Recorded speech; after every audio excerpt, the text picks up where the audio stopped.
It's our NFL 49er draft show. It's something. Gone wild on YouTube and Twitch. Pirate radio, and baby. the Twitter X stream for KNBR.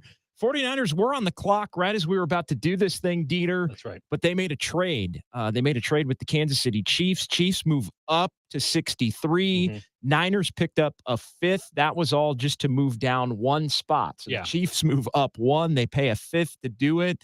They end up taking Kingsley Suamatia, who was, BYU tackle? BYU tackle. 49ers didn't want him, but a guy maybe that the Niners would have wanted went right before their scheduled pick at 62, the Washington tackle, Roger Rosengarten. He ended up going to the Ravens. I'm a little bit shocked that the 49ers didn't go offensive line here because both of those guys, Suamatia and Rosengarten, I know the Niners liked Rosengarten more. I think Suamatia, I had him rated as a higher prospect, especially for what the 49ers need. They need somebody who, let's say November 1, could step in at right tackle. They don't have to be ready right away.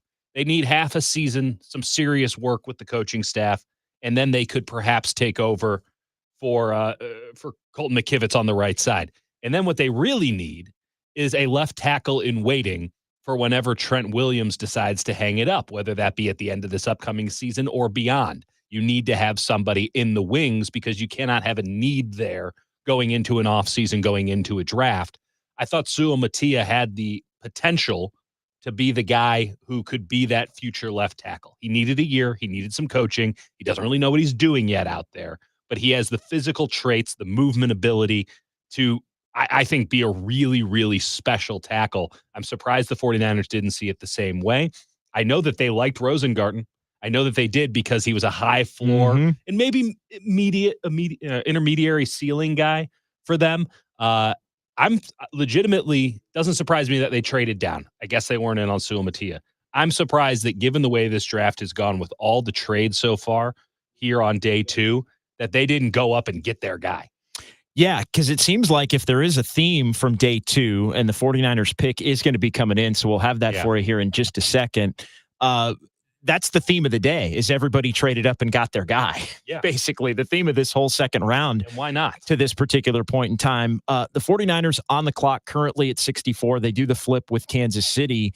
And per Michael Silver, the Chronicle, Renardo Green, the Florida State Seminoles cornerback, is the pick for the 49ers. So they go position of need. Was it going to be offensive line? Was it going to be corner? Was it going to be wide receiver, pending something going on with Deebo Samuel or Brandon Ayuk? That going back to last night in round 1. We can talk about that. Oh, and we will, because we're going to be with you here through the remainder of the draft through round 3, which is going to be getting underway here shortly. Tracy Sandler is also going to join us from 49ers HQ as well. So we'll hear from her between now and whenever we call it quits tonight, 9:30, whatever it takes. Whatever it takes. And then we're back tomorrow, Dieter. So as you pull out your binder full of draft prospects. Yeah. Well, I want to make sure I have Renardo Green right, because I'll tell you, every player on the Florida State Seminoles, just take them. I don't think twice. If there was one team, like Washington offensive lineman, just take them. Michigan offensive lineman, just take them. Anybody on the Georgia defense, just take them. The Florida State Seminoles had so many quality draft prospects, and not just quality draft prospects on the overall level, specifically for the 49ers and the schemes that they run on offense and defense. I thought that these guys were almost tailor-made to come and be San Francisco 49ers, and I'm not at all surprised that Renardo Green, who was a competent, no-flash, all-substance corner, just there's not a lot to sink into with a highlight film with Renardo Green. But if you watched full Florida State games, you would notice they barely ever threw it to his side of the field. So the respect was in the game plan. And when something did happen to his side of the field, he always snuffed it out. He was always in good position. He's not going to lead the league in interceptions or go rogue and try to cut off a lane. He is just going to blanket the opposing receiver. He's a big body. He can press you at the line. I think he has fluid enough hips and good enough top speed to stay with you if you're going with a Speedy Z or a Speedy X. For a number 2 corner in a system that is yet to be determined with the 49ers defense, I know they want to go back to the cover 3. We'll see what Brandon Staley, the shadow defensive coordinator, wants to actually do there. But if they are trying to get back to the principles of the cover 3, which is press on the line, release the hips, and ride them and funnel them to the middle of the field, funnel them to the perimeter, Renardo Green is a very safe, very competent, very professional pick for the 49ers. Absolutely no problem with it at all. There's some very talented players on the board. I think Renardo Green is probably higher on the Niners board than on most, but I also valued Renardo Green more than most. I was really surprised a lot of people attached a day 3 tag to him. So no surprise at all here. He goes at 64 to the Niners. Yeah, Renardo Green, and he pencils in as a position of need, as we've been talking about. You've got Mooney Ward. You've got, what are they going to do with Lenore? Do they want to play him inside? Do they want to play him outside? It's interesting because they have said, at least in passing, in tight circles, that they want to move Lenore back outside. Right. That they think that can, they want to give him that opportunity. I know Lenore wants to. No one wants to be a nickelback. You're holding back your money. Sure. So everyone wants to get back to the outside. I'm not at all surprised that he wants to go back out there, but I think this is a pretty clear sign because not only did they just draft Renardo Green, they brought in some other dudes to compete for a number 2 outside corner job opposite of Mooney Ward. This tells me straight up they're sticking with Lenore in the slot and that it will be Green and Yasin Rock, whatever. That was my thought. My thought as well was, this means Lenore's staying in the slot. Yeah. That was, the Which, rest of those way, guys. His best position, like unquestionably. Totally. He was never good on the outside. Well, and they moved him to the inside for a reason, folks. They've shown a willingness, I think, to speak to the player's desire, but ultimately once they get into camp and you get it toward the regular season, it becomes, no, you're going to do what we need you to do. And that, right. Obviously, we're going to try to win some football games for a team here. in the extreme version of win now mode. I think that plays big time for the San Francisco 49ers. So Renardo Green is the pick for the 49ers at number 64 overall. Final selection of round 2. So on to round 3, and we'll keep you updated as to what's going on with the San Francisco 49ers in round 3 of the draft, as the 49ers scheduled a pick at number 94 overall. They also do add a 5th-round pick for moving down a spot, allowing Kansas City to move up and take the BYU tackle. I mean, I have no problem with adding more draft capital, but I would like to think... Well, they like their 5ths. And they should. I would like to think... Been very good to them. Well, I'll tell you a couple things, a couple of thoughts, because there's a couple of branches here. One, they're not taking anyone at 124. It's a cursed pick. They're moving on from 124. I'm surprised they didn't throw it in with the Kansas City deal. They're not taking Give us another 7th, and we'll give you. We'll do anything to not pick at 124. That's the Trey Lance pick. It's cursed. It's just a cursed pick. You have to move on, and that's fine. There's some stuff like that. It's ridiculous. You could do superstition in the NFL draft. I'm surprised that they didn't move up. Getting Green where they're at, it's another guy who I think external evaluators will say, it's a bit of a stretch. They're wrong. Nothing's a stretch. If you like the guy, take him. Who gives a damn what round it's in? And I think Renardo Green is a very high floor player that is going to work. But they have, I guess will be 11 picks now in this draft with 2 already taken. How many are they actually going to make? They need to get rid of some picks. They do. Because they cannot take 11 new players onto this roster. And rookies. And there's also they're on record as saying, hey, this is not as deep a draft. I don't know if I agree with them on that, but it's ultimately their prerogative, and they're the ones who get to make the call. I don't. But but that would indicate, if they're telling the truth on that they're not intending on making a bunch of picks. And yet they're doing actions that are adding more picks. So I'm interested to see if they maybe move up here in this 3rd round, which would be a really good spot to move up, right? Because once you get to 4, 5, 6, I mean, anyone could go anywhere. That's just teams going 100% off their board. They're not taking politics or any sort of consensus thought into consideration. Whereas if you're dealing with a top 100 pick, there's a lot of nervousness. There's a lot of clandestine operations. What are they going to do over at this spot? Okay, do we need to move out in front of them? I wouldn't be surprised at all if the 49ers moved. Let's see exactly. Let me see who would be a good place for them to move up to. Atlanta at 74 makes a lot of sense to me. and you move up and you go get a Cooper Beebe out of Kansas State as a guard who can come in and just take one of those spots and you never have to think about it again. He was the best guard in the country this past season, absolute road grader, moves at an elite level, has no neck. He's a keg. He's a brilliant, brilliant offensive lineman, one of the most fun players in this draft to watch. If he's still on the board, I mean, I can't rationalize why he would still be on the board in 10 picks from now. But if he's, straight guard, teams maybe aren't looking for guards. Everyone paid $20 million for guards this offseason. There's no room for a young guard anymore. I don't know. But if the Niners are serious about building around Brock Purdy, they need to add to this offensive line.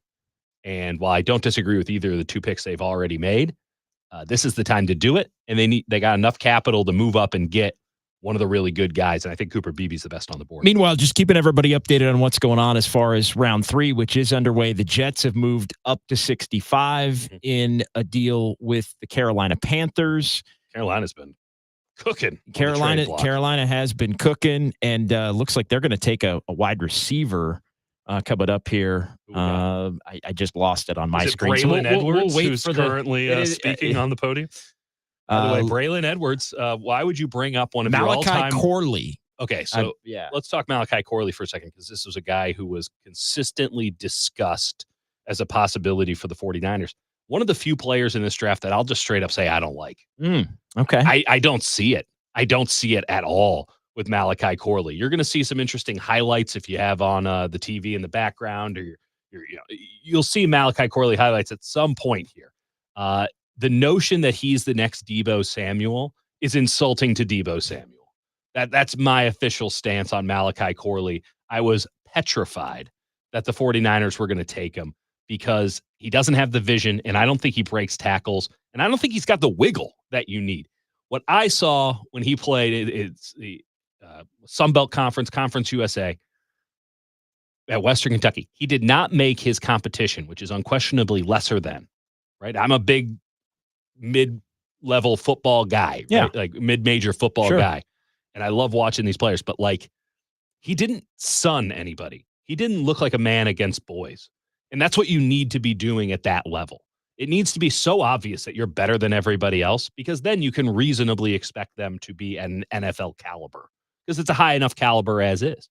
But I did not care for Malachi Corley. I'm sure that Aaron Rodgers loves it, and I'm sure that the Jets fans will talk themselves into it. Best of luck. I think Braylon Edwards, given the pick, kind of is a foreboding of what's to happen here. Let's put one of our all-time great draft busts up on the podium to announce the pick, huh? All right, he's Dieter Kurtenbach. I'm John Dickinson. It is our KNBR 49er and NFL draft show here as we're on into round 3. Round 2 just coming to its conclusion. Round 3 underway.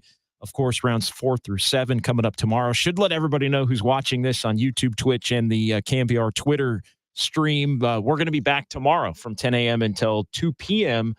On the radio and on YouTube and Twitch and the Twitter streams. You'll get us in all platforms. Heaven help us all. We'll be taking phone calls and reacting. Oh, baby. Lots of reaction, fan reaction tomorrow here on the Sports Leader. I do want to get into a little bit as we start to progress through round 3 and kind of go back through round 2, because so much of the beginning of this day for the 49ers was all of the rumors and speculation and questions surrounding not only Brandon Ayuk and would the 49ers move him. That was more of a yesterday round 1 type of a conversation. But then toward the end, with some of the reporting from Michael Silver and others about, hey, the Brandon Ayuk conversations were leading to some Deebo Samuel conversations. And the thought that they haven't been leading anywhere. I mean, the Deebo Samuel conversation has been had for the last 3 months. Well, but here's the thing. I thought he was going to be a Baltimore Raven 6 weeks ago. Well, and here's the deal. Nothing ends up happening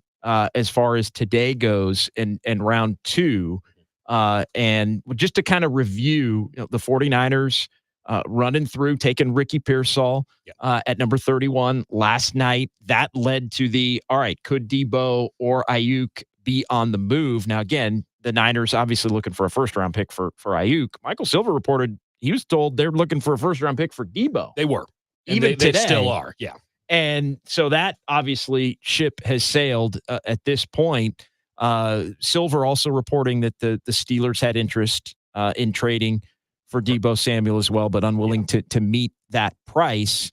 And then you had Diana Rossini of The Athletic keeping everybody updated. She spoke to Deebo Samuel on the phone, asked his reaction to the Pearsall draft. Yeah. And, possibly being a potential replacement to Deebo and the reports the 49ers are looking to trade him. And Deebo said, quote, "I know what's going on, but it is what it is. I'm good staying with them. I'm chilling." End quote. So what insight. Yeah. Deebo there. Again, much ado about nothing. If there was going to be some kind of a move, and yes, with the 49ers reported looking for a one, and you echo that sentiment just a moment ago. I thought they had it. I'll bring it all. 6 weeks ago, I was very much under the impression that it was imminent that the Baltimore Ravens were going to trade their first round pick for Deebo Samuel, and that the Niners, they had an agreement in place. And I don't know where it fell apart, if I'm being honest. I don't know. The fact of the matter is there is now a lot of conversation about Deebo Samuel's lame duck year. That has always been in the cards. That's always been the most likely outcome, that the guaranteed money really falls off after this year. This is the penultimate year of his contract on the field. Then there are 2 void years after that. We saw what happened last season. He missed time in the regular season. He was banged up in the postseason. He got jammed out of the game in the Super Bowl. He was a non-factor in the biggest game of the year, and he blames injury. I would also like to blame the Kansas City defense, which did an exceptional job. Yes. Both of those things coming together, not so great. The 49ers at that point said, okay, we can't trust Deebo long-term, but getting rid of Deebo Samuel for the 2025 season or 2024-2025 season would make you markedly worse. As much as I like Ricky Pearsall, he was my favorite wide receiver in the draft. I did 90 minutes of extemporaneous radio last night extolling the virtues of Ricky Pearsall. I love him. He's not going to be Deebo Samuel ever. No. And whatever he is to be is not going to immediately show up at the NFL level. You are an appreciably worse team if you go without Deebo Samuel and you bring in a Ricky Pearsall as his immediate replacement. Now, long-term, you're in a much better position. So if the Niners had wanted to do something, it would have been done already. I like to say you got to lock in the rosters on April 1. And then you actually know how you can go about your draft, how you can attack what's going on. The Brandon Ayuk stuff is just fodder. I don't know why all these NFL reporters want to turn this thing into the NBA. I really don't. There's nothing there. They're going to give him the contract. It's their loss, literally fiscally, and Brandon Ayuk's gain every day they wait. But this is how they have done it with Deebo Samuel, with George Kittle, with Fred Warner, with Nick Bosa. Everybody gets paid. And ultimately, they set the market one way or another. Now, Brandon Ayuk will come close, but not actually set it. And sometime around training camp, they'll come to an agreement because they also have the ability to franchise tag him. So Brandon Ayuk's not going anywhere if the 49ers don't want him to go anywhere. And if they wanted him to go somewhere, they would have gotten the biggest haul for him weeks before the draft because teams want to know what the hell they're doing in the days and weeks leading up to the NFL draft. They got a lot of work to do with this sort of stuff. They got to come up with a game plan.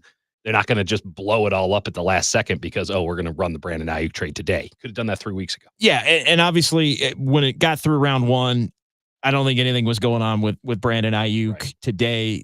The storyline sort of shifted to Deebo Samuel today, but then there was the reporting and again, what you'd echoed about them potentially having a deal in place for a first and even asking for a first today if they were going to do so, or yesterday if they were going to do that. And so that all led to, regardless of all of that, if there was going to be a move with Deebo, it was going to be for a high second at worst. 49ers settling for, even though they wanted the 36th pick. We'll take a high second. So when that didn't go down, Deebo's on the team. Deebo then now projects to be on the team. The other quick theme, as far as round 2, and I touched on this a little bit, it was a number of teams coming up to get their guy. Here's the other theme, I would say, and we were talking about this with Copes and Todd Husak over on the radio side here before I jumped and joined you, Dieter. It was a lot of names that were linked to the 49ers and or the 49ers fan base was really excited about the prospect of them landing. Right. Okay. Wide receivers. That's a long list. Wide receivers, corners, offensive linemen. Right. And so you could go through. Toss in a defensive tackle. Well, defensive tackles came a little bit later, but then, yes, you're right. But then there was a run on defensive tackles as well in round 2. But a lot of names that had been either linked to the 49ers or in the dreams of 49er fans. Mm-hmm. And they just were coming rapid fire through round 2. I mean, it was like the whole round, it felt like. I was getting a lot of texts in the car. It was a lot. So the Niners have set themselves up to, they picked who they picked in Pearsall, but they've also set themselves up to watch some of these guys that they didn't pick. Yeah. Go up against them, go up and have the potential to, I don't want to say look bad, but look bad. Well, who strikes you as like the guy? Who strikes you as the one that's going to be the one who got away? I look at DeJean. I look at McKinstry. Yeah. Those are by not going up and getting those guys. not going up or even not taking them last night. I think is also part of Both it. Of them it's not necessarily coming up now because you would have paid a premium, I think, as everybody reset their board. But it was clear that everybody, as it happens every year, reset their board at the end of the night, and it was rapid fire coming up to get their guy. So I don't even think it's the Niners not coming up to get their guy today. To me, Dieter, it's more there are guys that the Niners could have taken at 31 that they did not take. Mm-hmm. They go with Pearsall, and then now you're setting yourself up to where some of these other guys that you could have picked can come back to, well, why didn't you take that guy? Well, like, this guy is X. Why didn't you take that guy? I think it's even more pronounced, though, given the way this is I'll give that to you. More than normal, more than average. I think the real killer is when he goes to a team that you're going to have to play at some point, whether that be a team that you're going to play twice a year in the division, possibly 3 times when you're talking about the Rams or the Seahawks. And, we talk Dallas Cowboys and Green Bay Packers, the perennial rivals in the NFC. The one that I think if we were to create a hire, I mean, I don't trust the Eagles moving forward. I think Cooper DeJean's a nice fit for them. I think they've done a really nice job now with their secondary. Good for the Eagles. They got other problems. They need to fire their head coach. Full stop. Like, it's not going to work. Good luck with that. The one that I think we will be talking about as a missed opportunity for the 49ers, it's not Roger Rosengarten, who goes to the Baltimore Ravens, who I think would have been a very good option. We will talk about Kingsley Suamataia if he ever turns into anything, because the Niners literally traded that pick. They clearly didn't want him. They were out on him. Yeah. The one that I think, especially knowing that, I guess you don't know the Chiefs are going to take him, but the Chiefs could take him, and that the Chiefs just kind of nail it every time. That's what they do. Yeah. The one that I think is going to burn them legitimately is Javon Bullard, the safety out of Georgia. Okay. He was, with a bullet, the number 1 safety on my board, the only safety that I liked in the top 100 picks.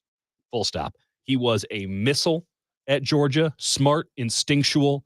I think that he can lay the wood with the best of them. I think that he can cover space with the best of them. He was the only top 100 safety, again, on my board. And for the Green Bay Packers, a team that desperately needed a safety like him, to get a guy like him, I have a feeling in the regular season in those 1v1 matchups. So I guess we don't get one of those this year because, congratulations, Green Bay finishing second. But I imagine that the 49ers and the Packers are going to play again. They play that division this year. Okay. So, they go to Lambeau in Minnesota. The Niners go to Lambeau in Minnesota. The Lions and Bears come here. Life finds a way. So, they're playing them. I think Javon Bullard is going to be one that a lot of people are kicking themselves about in the not too distant future. I think he was dramatically better than when he got taken at 58. And I think safety was also a low key position to watch for sure for the 49ers. For sure. You need to have some insurance for Hufanga. And beyond that, like, just on the baseline, what is Hufanga to you in the new defense?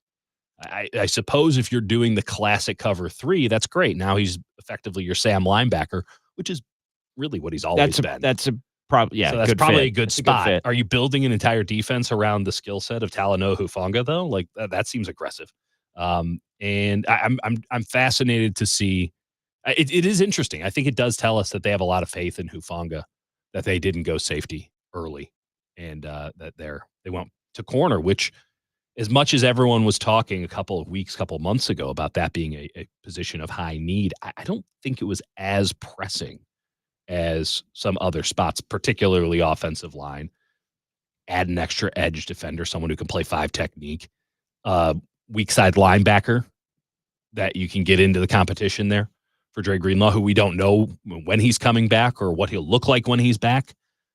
Running back, though probably too early. I think Kyle Shanahan's scared for life off of that. I think safety was low-key a really good possibility there, and Bullard was unquestionably the best option. Dieter, let's keep everybody updated on what's going on to this point in round number 3, as round number 3 is underway, and 5 picks in now. The Chargers have just picked at number 69 overall, so we've got 5 picks here. Okay. We talked about Malachi Corley from Western Kentucky going to the Jets, the wide receiver. Trey Benson, the running back from Florida State. Yep, best running back in the draft. Goes to Arizona. Yep. At number 66, Brandon Coleman, the guard from TCU, goes to the Commanders at 67. Caden Wallace, Penn State tackle, to the Patriots as well. And then Junior Colson. So Harbaugh gets one of his guys. Not surprising at all there. Junior Colson. I mean, I bet Harbaugh is going to take a couple of his guys. I wouldn't be surprised if Blake Corum's a Charger by the end of the day.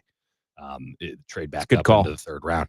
But Trey Benson would have been perfect for the 49ers. They were never going to take him. It's just the way that the stuff is structured. I think they will add a running back in this draft. I think it's going to be late. The guy to look out for there is Kamani Vidal out of Troy. He ran it over 700 times at Troy, 297 times last year. I want you to imagine a mini fridge with legs just about as wide. I have a good as mini fridge. I'm imagining and my mini fridge has all the booze in it. Has all the alcohol. Well, it's like alcohol only. I don't know what he's got in him, but I do know that he can carry a lot. And so can my mini fridge. And my God, what a spectacular beast he is. You got the regular fridge with all the real food, and then you got the tall one. But the mini fridge has got all the 5'11", all the good stuff. 5'11", 240. And you go, sorry, I drifted into another. No, it's a beautiful place to be. No, what else are we going to do? We should have a mini fridge in here. Yeah, that would be incredible. Regardless, Kamani Vidal, I think he's going to be somewhere between the 5th and the 7th round. And I wish I could tell you, he'll be a 7th round pick. After about 150 picks, all hell breaks loose. I mean, it probably will be around 125. All hell breaks loose. No one knows what's going on at that point. You can take guys who are not supposed to be drafted in the 5th, and no one bats an eye because everyone's just getting real extemporaneous on their boards. But Vidal ran it over 700 times at Troy. He is a player who made suboptimal, sub-elite competition look like boys. Just kicked their ass every single game. And my favorite stat of any player in this NFL draft, over 700 carries in college, not one fumble. Not one. Great pass blocker. Great pass blocker, great in pass pro. I think a underrated pass catcher, and he is fast. He's 4.4 speed despite being a mini fridge with legs, big legs. And he was having dudes fall off him like they were toddlers, man. I love Ricky Pearsall. That was a great first pick. If you don't want Ricky Pearsall stock, sell it to me. I'll buy all you can give me. My second favorite player in this draft is Kamani Vidal. 49ers have a need at running back. We'll talk about that tomorrow on the show. But Trey Benson would have been a really good spot. Coleman and Wallace being off the board, those are 2 tackle options. I'm starting to wonder if the Niners have one guy that they have isolated and if he might be a day 3 guy. Because too much talent has come off the board for the Niners to actually have been looking at tackle. Ricardo Green would have been available in another 10 picks. There wasn't a cornerback run. He was kind of the last of the second round stragglers, 3rd round.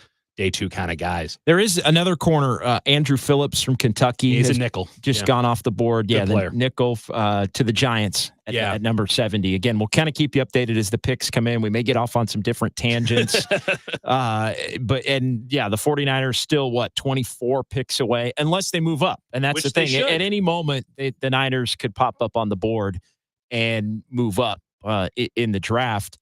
If they were going to move up right now, who positionally, who would it be for?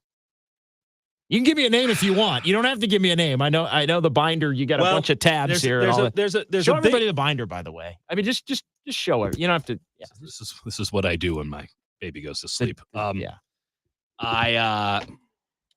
So here's the thing. There is a separation between players that I like and players that I think the 49ers like. Okay. And then the players that I know the 49ers like. So like Kingsley Suamati is a player that I really like. Sure. I had never heard anyone talk about him as it pertained to the 49ers through the channels that I talk through.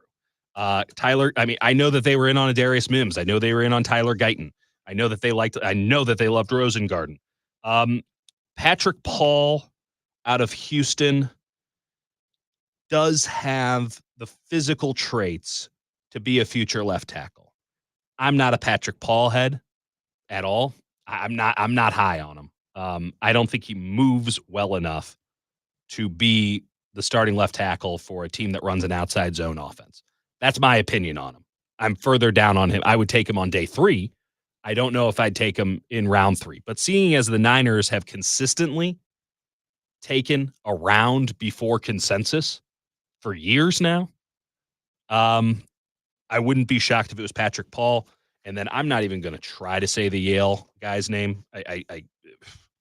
Kieran, what we got here? Amita-J. Mm-hmm. Okay. Kieran Amita-J out of Yale. There was some late buzz around him as a possible guy for the Niners. He's out of southwest side of Chicago, so big ups. Arizona, number 71, Isaiah Adams, tackle from Illinois, goes. Wow, that's really early in the 3rd round. That's kind of stunning. I didn't have Isaiah Adams anywhere near here. So the Panthers are on the clock at 72, and then the Cowboys, Falcons, and Bears, the next handful of picks. The Broncos as well. Tracy Sandler is going to join us coming up in about 5 minutes. Maybe she could tell me about Isaiah Adams. Jeez Louise. I watched maybe 2 minutes of this guy down at Levi's Stadium. Well, it's okay. That's the beauty. That's the beauty of this, Dieter. But it's kind of not. This is like my whole thing. The reality is, like, we know who the Niners have picked. The Niners are going to pop up here again. Oh, we do want to do that beforehand. Want to do it beforehand? Okay. What are we doing? All right, we're going to take a quick timeout. Oh wow. Yeah, Derek Papa's over here saying, "Hey, we're taking a quick timeout. We're going to take a quick timeout and come back with Tracy Sandler from down at Levi's Stadium." I'm not going to lie. I'm starting to wonder how I even watched Isaiah Adams. Well, I'm going to say, Dieter's thumbing through the binder and doesn't see Isaiah Adams. So, I mean, this is like when Mel Kiper Jr. The smoke is going to start coming out of Dieter's head here. There was one time that the Raiders took a guy out of Ohio in the 3rd round, and Mel Kiper Jr. didn't know who he was. It's one of my favorite draft moments of all time. I feel like was. Oh God, who was that? We'll talk about it on the other side of the break. Yeah, I'm trying to remember. No, who was it? I should know who that is. All right, we'll come back. It's Dieter Kurtenbach and John Dickinson. I think I watched KNBR Draft Show here, the Sports Leader.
Hey, we're back. Welcome Hey, back. It's John Dickinson. It's Dieter Kurtenbach, KNBR, the sports leader. YouTube, Twitch, the KNBR Twitter/X stream. It's our 49ers and NFL draft show here, gone wild on YouTube on a Friday night. We're getting deeper and deeper into round 3 of this thing. The Carolina Panthers take linebacker from Kentucky, Trevin Wallace. Good player. He goes at number 72, so we're 22 picks away from the next Niners scheduled pick at number 94. The Niners were on the clock right as we started here at about 6:30, and they went with Renardo Green, the corner from Florida State. Yeah. And so the 49ers make that pick, and he's since been on a Zoom call with the media assembled down in Santa Clara. So we want to go out to our correspondent on the scene down in Santa Clara, and it is the one and only founder and CEO of Fangirl Sports, and she covers the 49ers everywhere, the draft, home games, road games, league meetings. You'll never catch her lacking. Everywhere is the great Tracy Sandler. So she joins us here on KNBR. Tracy, how are you tonight? I am good, thanks. How you guys doing? We are doing well. Everything sounds good. It's great to be able. I can kind of see you. I'm waving. I'm waving to you. We're kind of far away from the technology. camera, but we can hear you loud and clear. And Okay, so that's good. just your initial thoughts on Renardo Green going to the 49ers, and just some key takeaways. I know Derek was telling us you were just on the Zoom call with Renardo Green. So what's been kind of the buzz?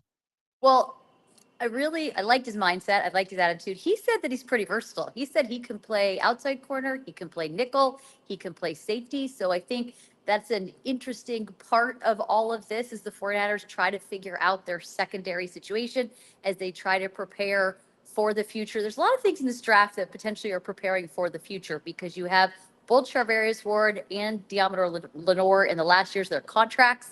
Are they going to be able to pay both of them? Are they looking here for replacements? So there was that. I think the 49ers get a really talented corner. Like I said, a versatile player. He told a funny story. He said that when he spoke to, he believed was Daniel Bullock said to him, I wouldn't want to get in a fight with you because you're like a dog, and I think you would fight till the death. And I think that kind of sums up the kind of player they're getting. Well, that's the Niners like guys like that, Dieter. Absolutely. Do we have any more of an indication about what Daniel Bullock's defense is going to look like this upcoming season? I know that there's been a lot of talk about going back to the classic cover 3. Are we getting any insight into if that's reality or just something that was said for the media?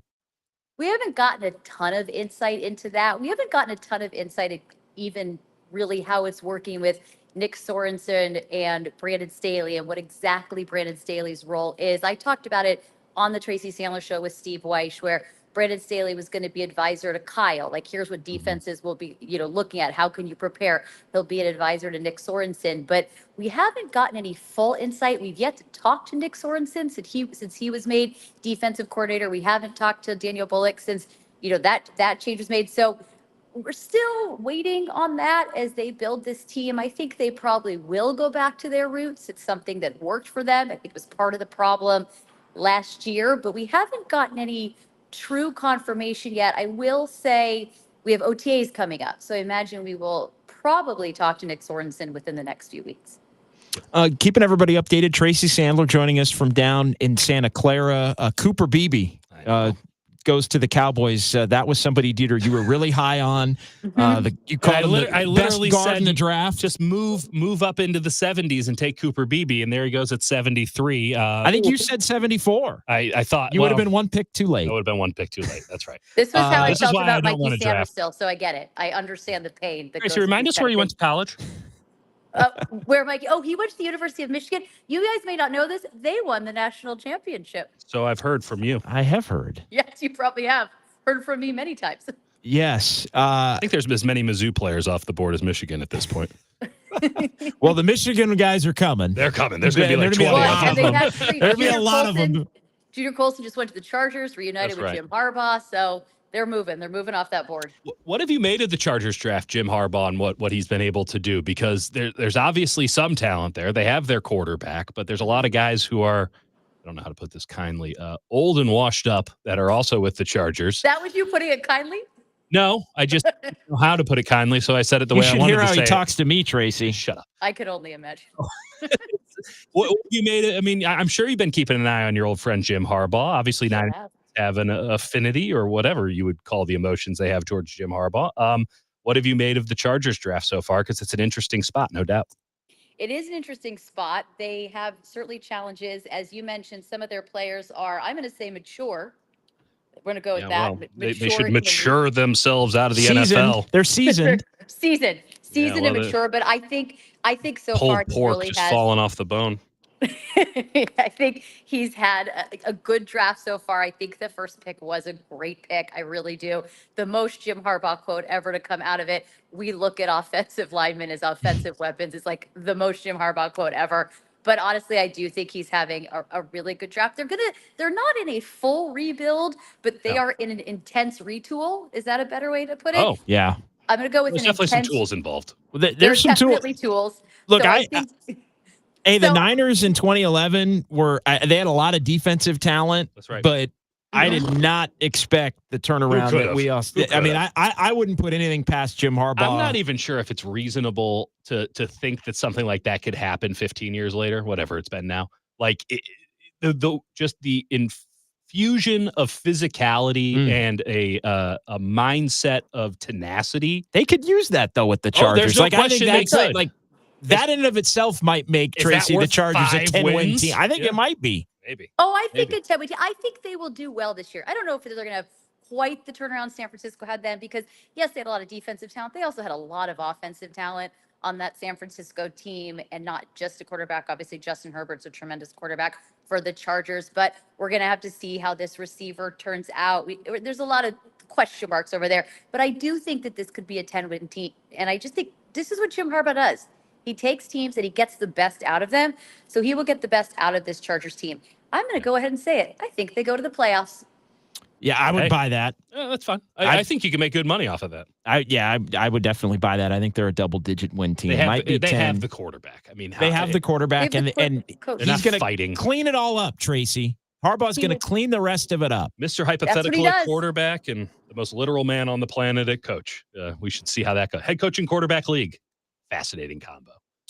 Tracy, I want to ask you about just the other theme. We were talking about kind of the theme of round two after the 49ers made their pick at the end of round one, and they go with Ricky Pearsall. I know you were a part of the availability at Levi's earlier today when he met with the media for the first time.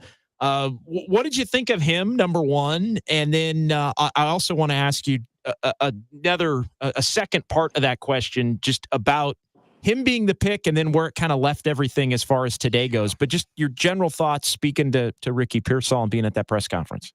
Well, I'm going to start by saying in the 15 minutes total we've spent with the first two draft picks, I really liked them both. So take that for what it is. But it would be really impressive if they had basically made you hate them after 15 minutes. It Like would. that's next level. But honestly, it's happened. I'd be more before. impressed. That's probably Name true. names. Name names right now. I really liked him. I liked kind of, again, there's the mentality thing. I think he's a really good fit in this offense. I actually asked him specifically about if they've talked about being a returner because he returned 15 punts in college, about 10.2 yards per carry, I believe was the average.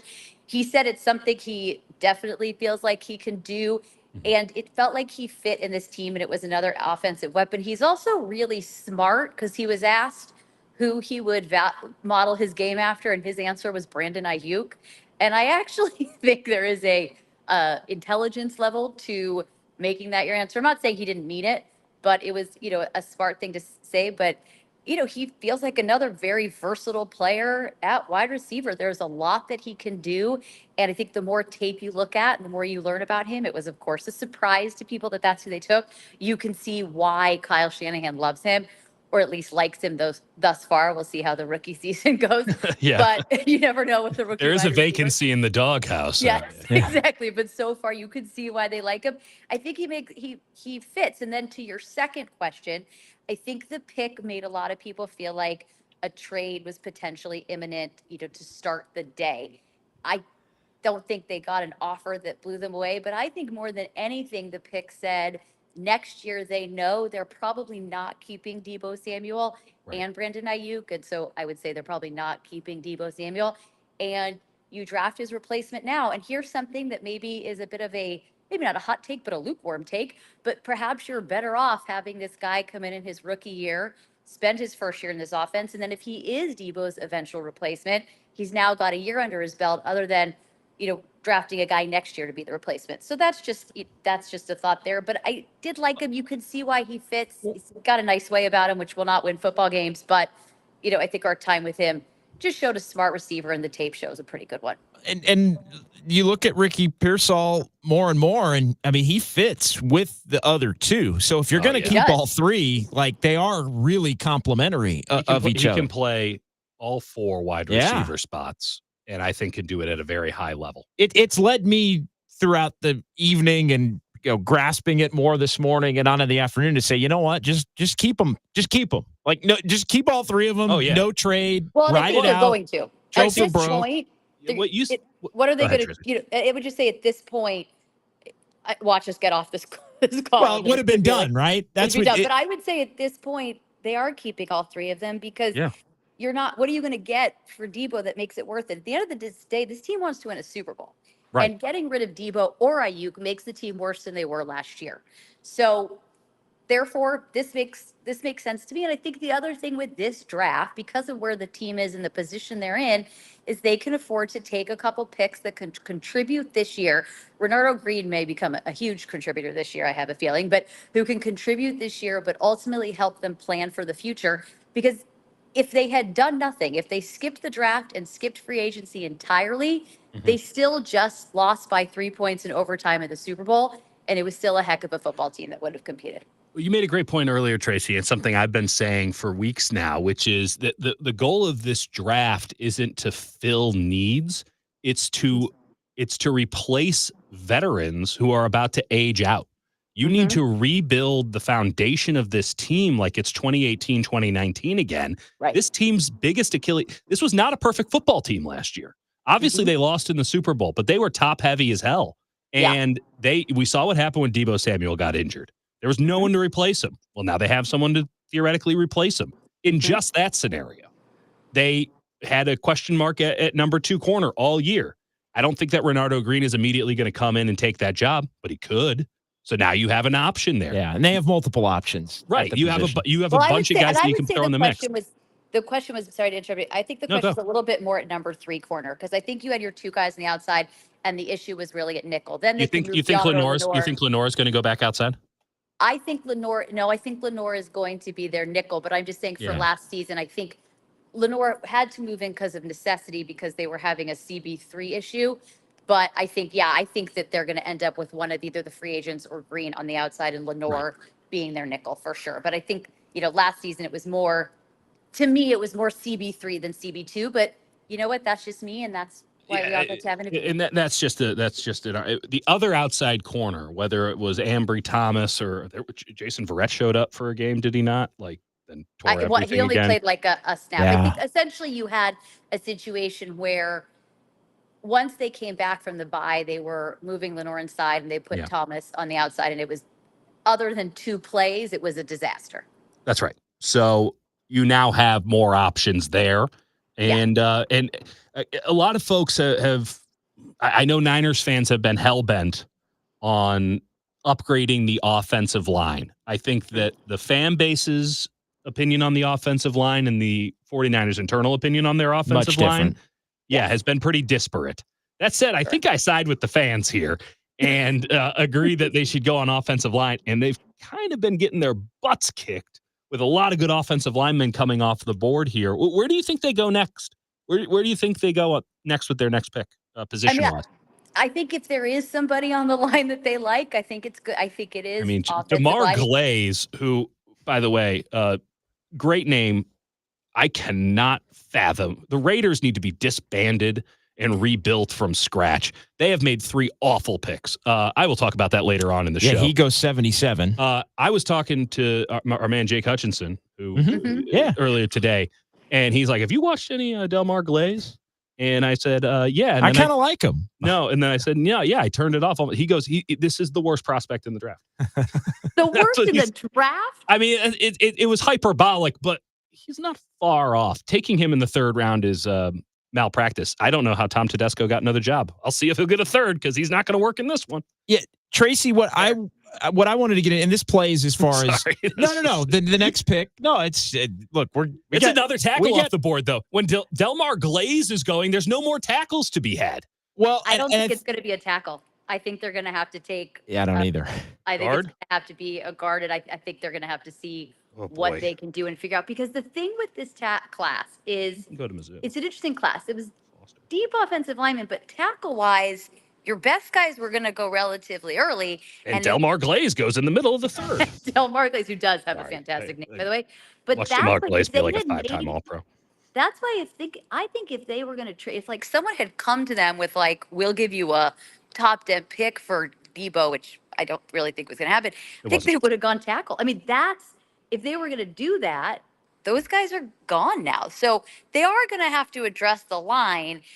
Obviously it's not going to be how people necessarily wanted them to do it or who they thought they were going to get or even the exact position they thought they were going to get. But luckily they have a really good offensive line coach and he might be able to move some things around. Yeah, it's an underrated aspect about all of this. Whoever they bring in is going to be coached to the best at the highest level of anybody in the NFL. So you don't necessarily need to drop a ton of draft capital in there. You're going to get something out of almost nothing. The other theme of round two were all the names after the 49ers made their pick with Ricky Pearsall at 31. There were a lot of names where I was doing the show with Copes and Todd Husak, and we all kind of looked around at it. There were a lot of names that went after to where 49er fans are going to be keeping their eye on, Cooper DeJean, Kool-Aid McKinstry. Like there were a lot of those names where it's just everybody plays the game every year of well, you took this guy and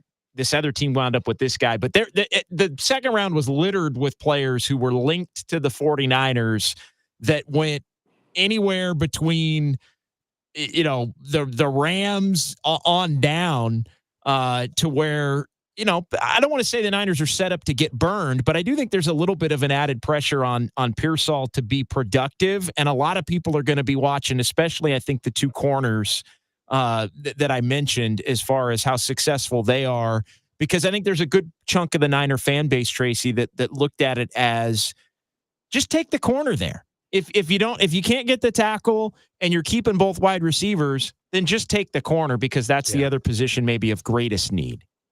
I think that's true, and I can understand why fans felt that way. Obviously, they didn't feel that way. I will also say when you look at some of the receivers that went really early in the second round, Pearsall was their guy, which it seems he was. They had to take him then. That's right. Because he probably wasn't going to be there. And so I think that's what this comes down to. And is it best player on your board, best player available, or is it, well, we kind of need a corner, so, we pick a corner. But I think this is a deep wide receiver class. This is a deep cornerback class, and it is a big, deep offensive line class, which does work out well for the 49ers since those are the three things they needed. So I think they probably felt that there were other corners later in the draft that they felt comfortable with. And I think the other thing with them in corner is, let's not forget, they signed the two free agents. And I'm not saying that these guys are, proven elite cornerbacks, but there's obviously something in both of them that they like. So they, I think, now feel they have three options to compete for that starting position.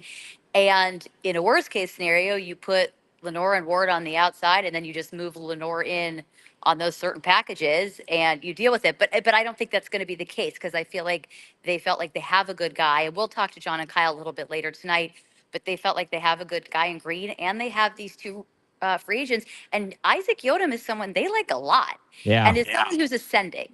You could look earlier in his career, numbers aren't great, the play isn't as amazing, but he's coming off a really good season and improvement over all of his seasons. So perhaps that's another place where they feel pretty confident.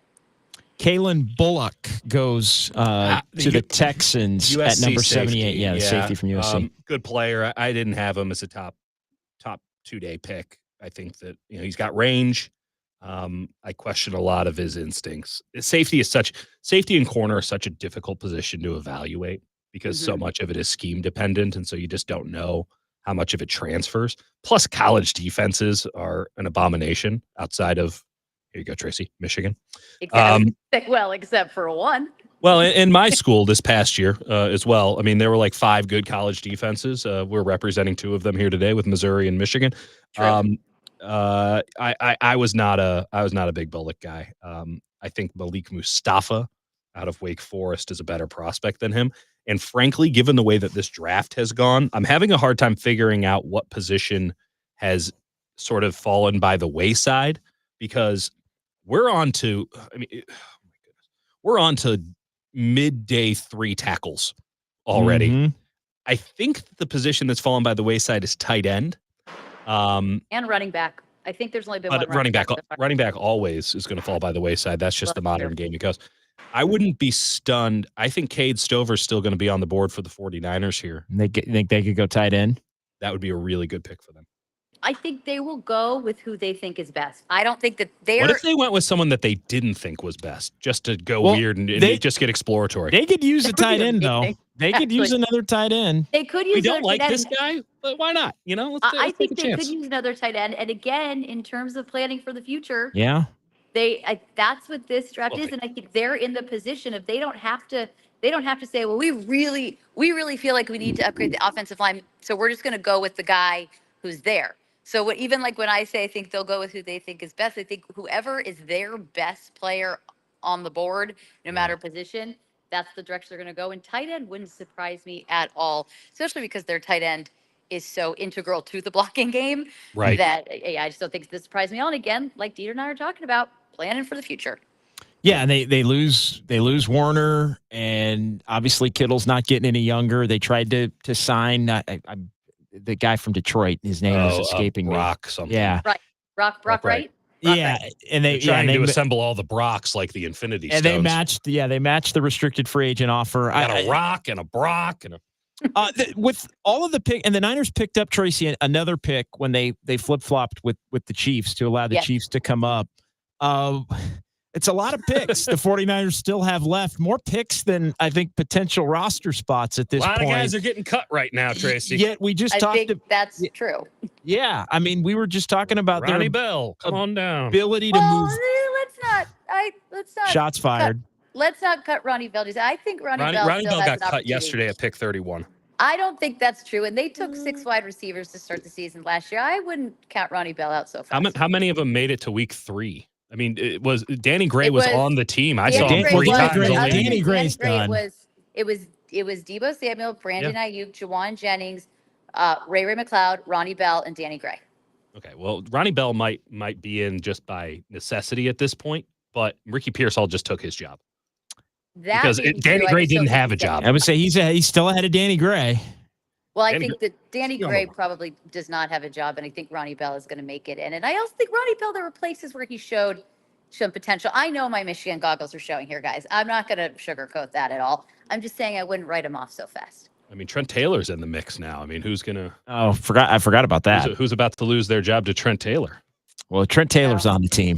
Trent Taylor's on the... There's nothing more... I'm stunned that I'm stunned that the 49ers took Pearsall because I'm like, they think Trent Taylor is Ricky Pearsall. I mean, if I had to say right now, well, that's fair. But if you had to say now, it's Ayuk, it's Deebo, it's Pearsall, it's Jennings. It's still, I should say Jennings. I still and think then they Pearsall. could take another wide receiver if they wanted to.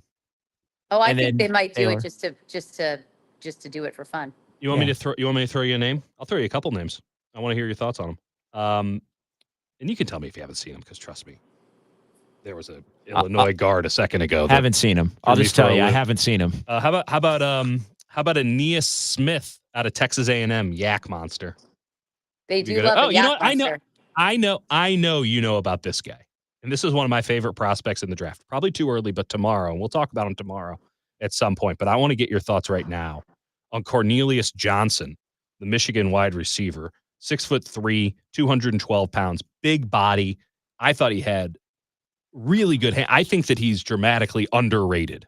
I would take him gladly over Christian McCaffrey's brother and Johnny Wilson, and I really liked him. What you got to watch him week in, week out. What did you make of Cornelius Johnson? It's funny because this season, I thought last season he was tremendous. And this season he was also very good. He didn't give as many opportunities. And part of that, of course, was the passing game thing. And we heard that ad nauseum when talking about JJ McCarthy. But best of luck to the Vikings. He is going to be a winner there, but that's a whole different conversation. But Garoppolo's Cornelius, big body guy, great hands. I think that is a guy who potentially, Juwan Jennings is a unrestricted free agent next year.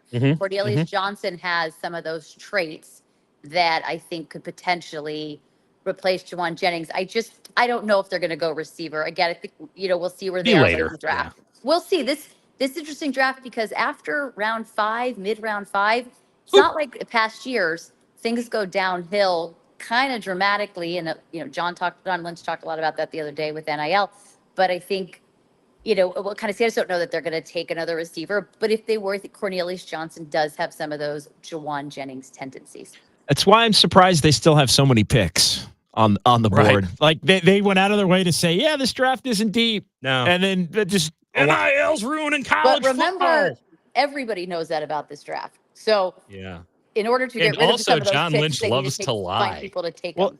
It also maybe you're moving up earlier. Like I kind of feel like they're in a little bit of a no man's land as far as, it's starting to get late. Yeah. And they've got all these picks. And to your point, Tracy, everybody knows it. Yeah. And so are they just going to end up stuck with these picks because there aren't enough players left that they want to move up for? It's a possibility. I think I'd get after it now. That's where I'm at. I would think that too. I would get after it now too, but I am not in charge. Or Mikey Sanders still would have been. They would have moved up to pick him. You should be in charge, Tracy. You should be in charge. Thank you. Let's tell more people. Yeah, Tracy, thank you so much for joining us. Absolutely. Just let everybody know how to follow you and everything that you provide as well. Plug the brand. Definitely. Plug the brand. You can find everything on our website, fgsn.com. Follow me on social at Tracy Sandler on Instagram. I got a 5 fun facts with Ricky Pearsall up from earlier today that I have to say was pretty fun. And on Twitter at Tracy FGSN. And yeah, those would be the spots. Oh, and my podcast, The Tracy Sandler Show. Yes, awesome. The Tracy Sandler Show, of which I have been a guest a couple of times. Dieter, have you been? Nope. No, but we're going to have to get Dieter on. Prepare yourself, Dieter. My pleasure. You're coming on the show. Yay! I thought I had something girded. over Dieter. Damn it. Foiled again. You do for now, my friend. I still got a chance to ruin this. Dieter's got a binder full of like the next 600 picks in the next 3 drafts. You don't even want to look at the PDFs on my computer. You don't even want to look. This is all I think about. This is all I do. I'm a sick man. Tracy, thank you so much. We'll talk to you again here maybe before the night's over, if not very soon. All right, guys. Talk to you soon. Have a good Thanks, Tracy. Enjoy round 3. Bye. Will we ever? Tracy Sandler, founder and CEO, Fangirl Sports. She's the best. FGSN.com for all of the content and obviously on the socials that she had alluded to, Dieter. As well she should have.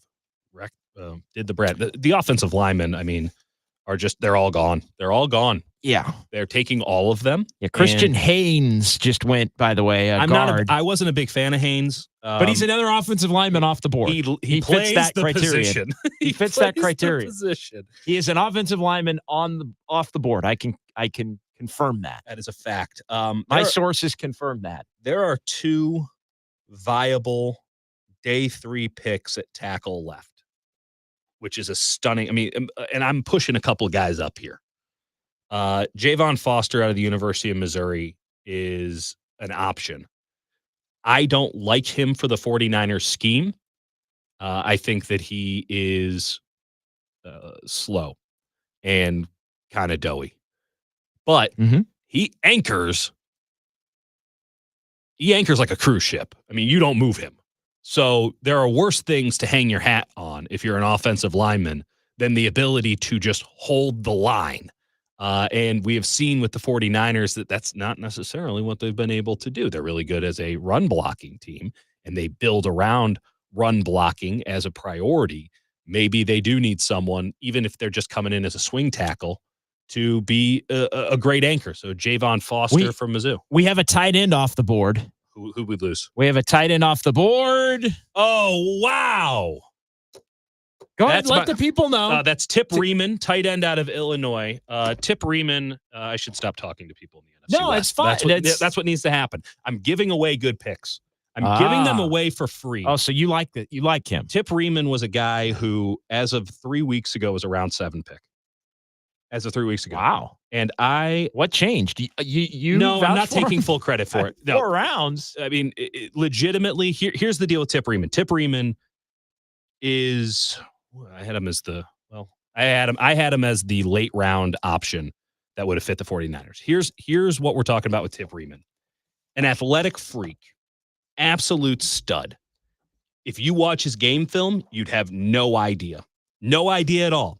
And the reason is because he played for Brett Bielema at the University of Illinois. And Bert Bielema hates athleticism. It's his least favorite thing. He doesn't have any himself. And so he really frowns upon anyone who has it. Tip Riemann was used as a blocking tight end. He's 6'5". He's 271 pounds. He runs a 4.6 440 at 275 pounds. That is freakishly fast. Wow. It's a great 3 cone. It's impressive. And they would run certain plays for Tip Riemann in Illinois where he would be able to show off his incredible skill set. The best comp that I have, it's not a body type, it's not anything. It's very similar to what happened to George Kittle at Iowa, where their offense just sucked. So you never got to see George Kittle. I'm going to jump in here real quick. The Rams are up. The Rams are taking Michigan running back Blake Corum. They can have him. Again, it's all about the division. Look, I'm sorry if no, you're right. If McVay wants Blake Corum, then you're going to give him the credit. Then I think Blake Corum's going to be a player. I don't like him in a one cut and go system. Okay, that's fair. I don't see it. Now, if you want to do a little thunder and lightning, and I forget the name of the running back who was very good for them last year, Kyron Williams. Thank you. Williams. Yeah. Williams and Corum is an interesting one too, and I think Corum can be a solid goal line back. I really do, but I don't see the athleticism, the open field ability to necessitate pick 83 overall. I just don't. And you know what? They had a guy they liked and went and got him. I am stunned that Tip Riemann went off the board there. I'm stunned that he went off the board. I thought for sure. And of course, it's Arizona. That's just. Well, what do you think? What do you think Arizona's draft so far? Run it through me one more time. We got Marvin Harrison. Yep. And Riemann. Yeah. And then let me go back. They took Trey Benson. That's right. From Florida State. That's right. Right at the beginning of the guy I really liked. Yeah. And there's one more in there. There is one more in there. I got it here. Took a defensive end. They took Darius Robinson. They took Max Melton. Max Melton out of Rutgers. Yeah, the corner. Fine, good player. I can see why some teams like him. I didn't like him for the 49ers system. And honestly, cornerback is really hard to evaluate. Totally. Did they not get also Darius Robinson from Missouri? Defensive end? I'm not sure. They did. No, they did. No, they did. Yes, they did. Those are 3 of my favorite players. I got too many draft. You're good. I've got all these like mock drafts up and notes. And then every once in a while I click on the wrong one and I'm like, oh, wait a minute. That's actually somebody's mock draft and not the actual draft. Now, to be fair, I can't speak to the Isaiah Adams of it all. Where they also took Isaiah Adams in this one. But Arizona, Marvin Harrison Jr., he's the best wide receiver on the board. I thought it was a missed opportunity for Arizona. I thought they could have moved down and maybe not gotten Harrison, but maybe get a Malik Neighbors, who I viewed as kind of 1A, 1B. Mm-hmm. And in doing that, get some more capital because they got needs all over the board. Robinson is an interesting play because I don't think he's an impact rusher. I think he's just really competent, and he can play 3 different spots along the line. They kind of needed somebody with an impact on that defense, but he's a really good player. John Dickinson, Dieter Kurtenbach, KNBR 49er Draft Show here, gone wild on YouTube and Twitch and the KNBR Twitter X stream. We're going to be back tomorrow, 10 a.m. until 2 p.m. on the radio and on all of these same platforms, reacting to rounds 4 through 7. Won't be quite through 7 by the time we're off the air, but the 49ers are going to obviously have some picks in there we'll react to. everything that happened and a bunch of the things that didn't happen today as well in rounds 2 and 3. Might be the bigger story. I think it is, especially as we remove from it. Roman Wilson. Roman Wilson goes to the Steelers at number 84 overall, the wide receiver. Adult pick. That is a real nice pick. I'm with you on Roman Wilson. They needed somebody that they could just get the damn ball to. He's going to play in the slot. He's a pro. He's been a pro for a long time. The issue that they had with their wide receiver core with Pickens and Johnson, I believe Johnson's out of town now, is that they're just immature, selfish. Just having this guy, he's going to catch 85 passes. He's going to be there for every third down. They don't really run gadget plays, but he could do it if they needed to. He's a pro. I think this is a classic. If you were to say third round pick, that's this guy. There's enough upside there where you can see him being an impact player down the line, but you're getting a high floor as well with Roman Wilson and having, the Steelers, I think, have nailed it. I think the Steelers are having as good of a draft as anybody. I love Fugala, the tackle that they got. They go out and who do they take for the center? Sorry, we got to pull this up here. Yeah, now I got to think it was fast on the fly as I once was. Now I got to go back aboard. Yeah, Zach here. Frazier. Now Zach Frazier. I like Frazier. I really enjoyed the tape. I don't think he was a fit for the 49ers scheme, which values mobility more than anything else, and that is the limitation on Frazier. But he's possibly the strongest interior offensive lineman in this draft. I love centers with a wrestling background. Oh, yeah, that makes sense. The longest it took him to pin down anybody in his high school wrestling career, 4-time state champion, 51 seconds. Absolute beast. So if you're in the right system, like Creed Humphrey going to Kansas City a few years ago, I think Zach Frazier with the Steelers, that's going to be the right system. They want to start running the ball. 2 offensive linemen off the board now. Roman Wilson in the slot. They're going to be in really, really good stead going into next year. All right, the Browns pick is in at 85. We're going to go ahead and take a quick timeout, and then, the picks are coming rapid fire. Hell yeah. Did the Niners do something at 94? We're now within 10 picks of the Niners being on the clock again. Round 3, pick number 31 of that round, 94 overall. And so we'll give you the Browns pick, the Eagles, Cowboys, Packers, Bucks, Cardinals, Packers There's some teams again. You got to jump over here. Bucks again. Think about this. A lot of NFC on the board. All coming up. A lot of NFC playoff teams coming up here between now and when the 49ers pick. So we'll get you all of that coming up. But a quick timeout here thanks to Tracy Sandler. He's Dieter. I'm JD, the sports leader.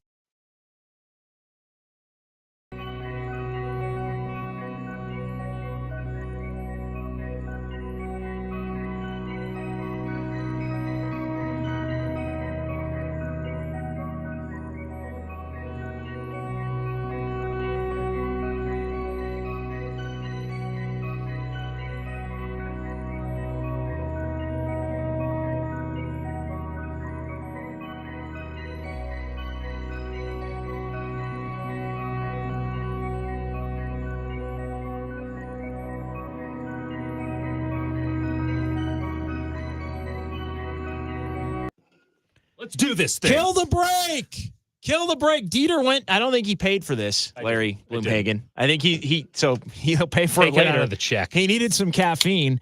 The Browns, my number one made pick their every time. pick, Coke Zero. And the 49ers are on the clock. So I said that there was a couple teams they needed to jump over. Well, they jumped over some teams. They did. We talked about Philly, Dallas, Green Bay, Tampa, a couple of times Green Bay, another time. Yeah. They made a trade with Philadelphia at 86. Which is wild. To move up. So the 49ers moved from 94 to 86. Tom Pelissero, Niners get 86. Philly gets 94 and 132. So the Niners give up 124. The Niners give up 132 and not 124.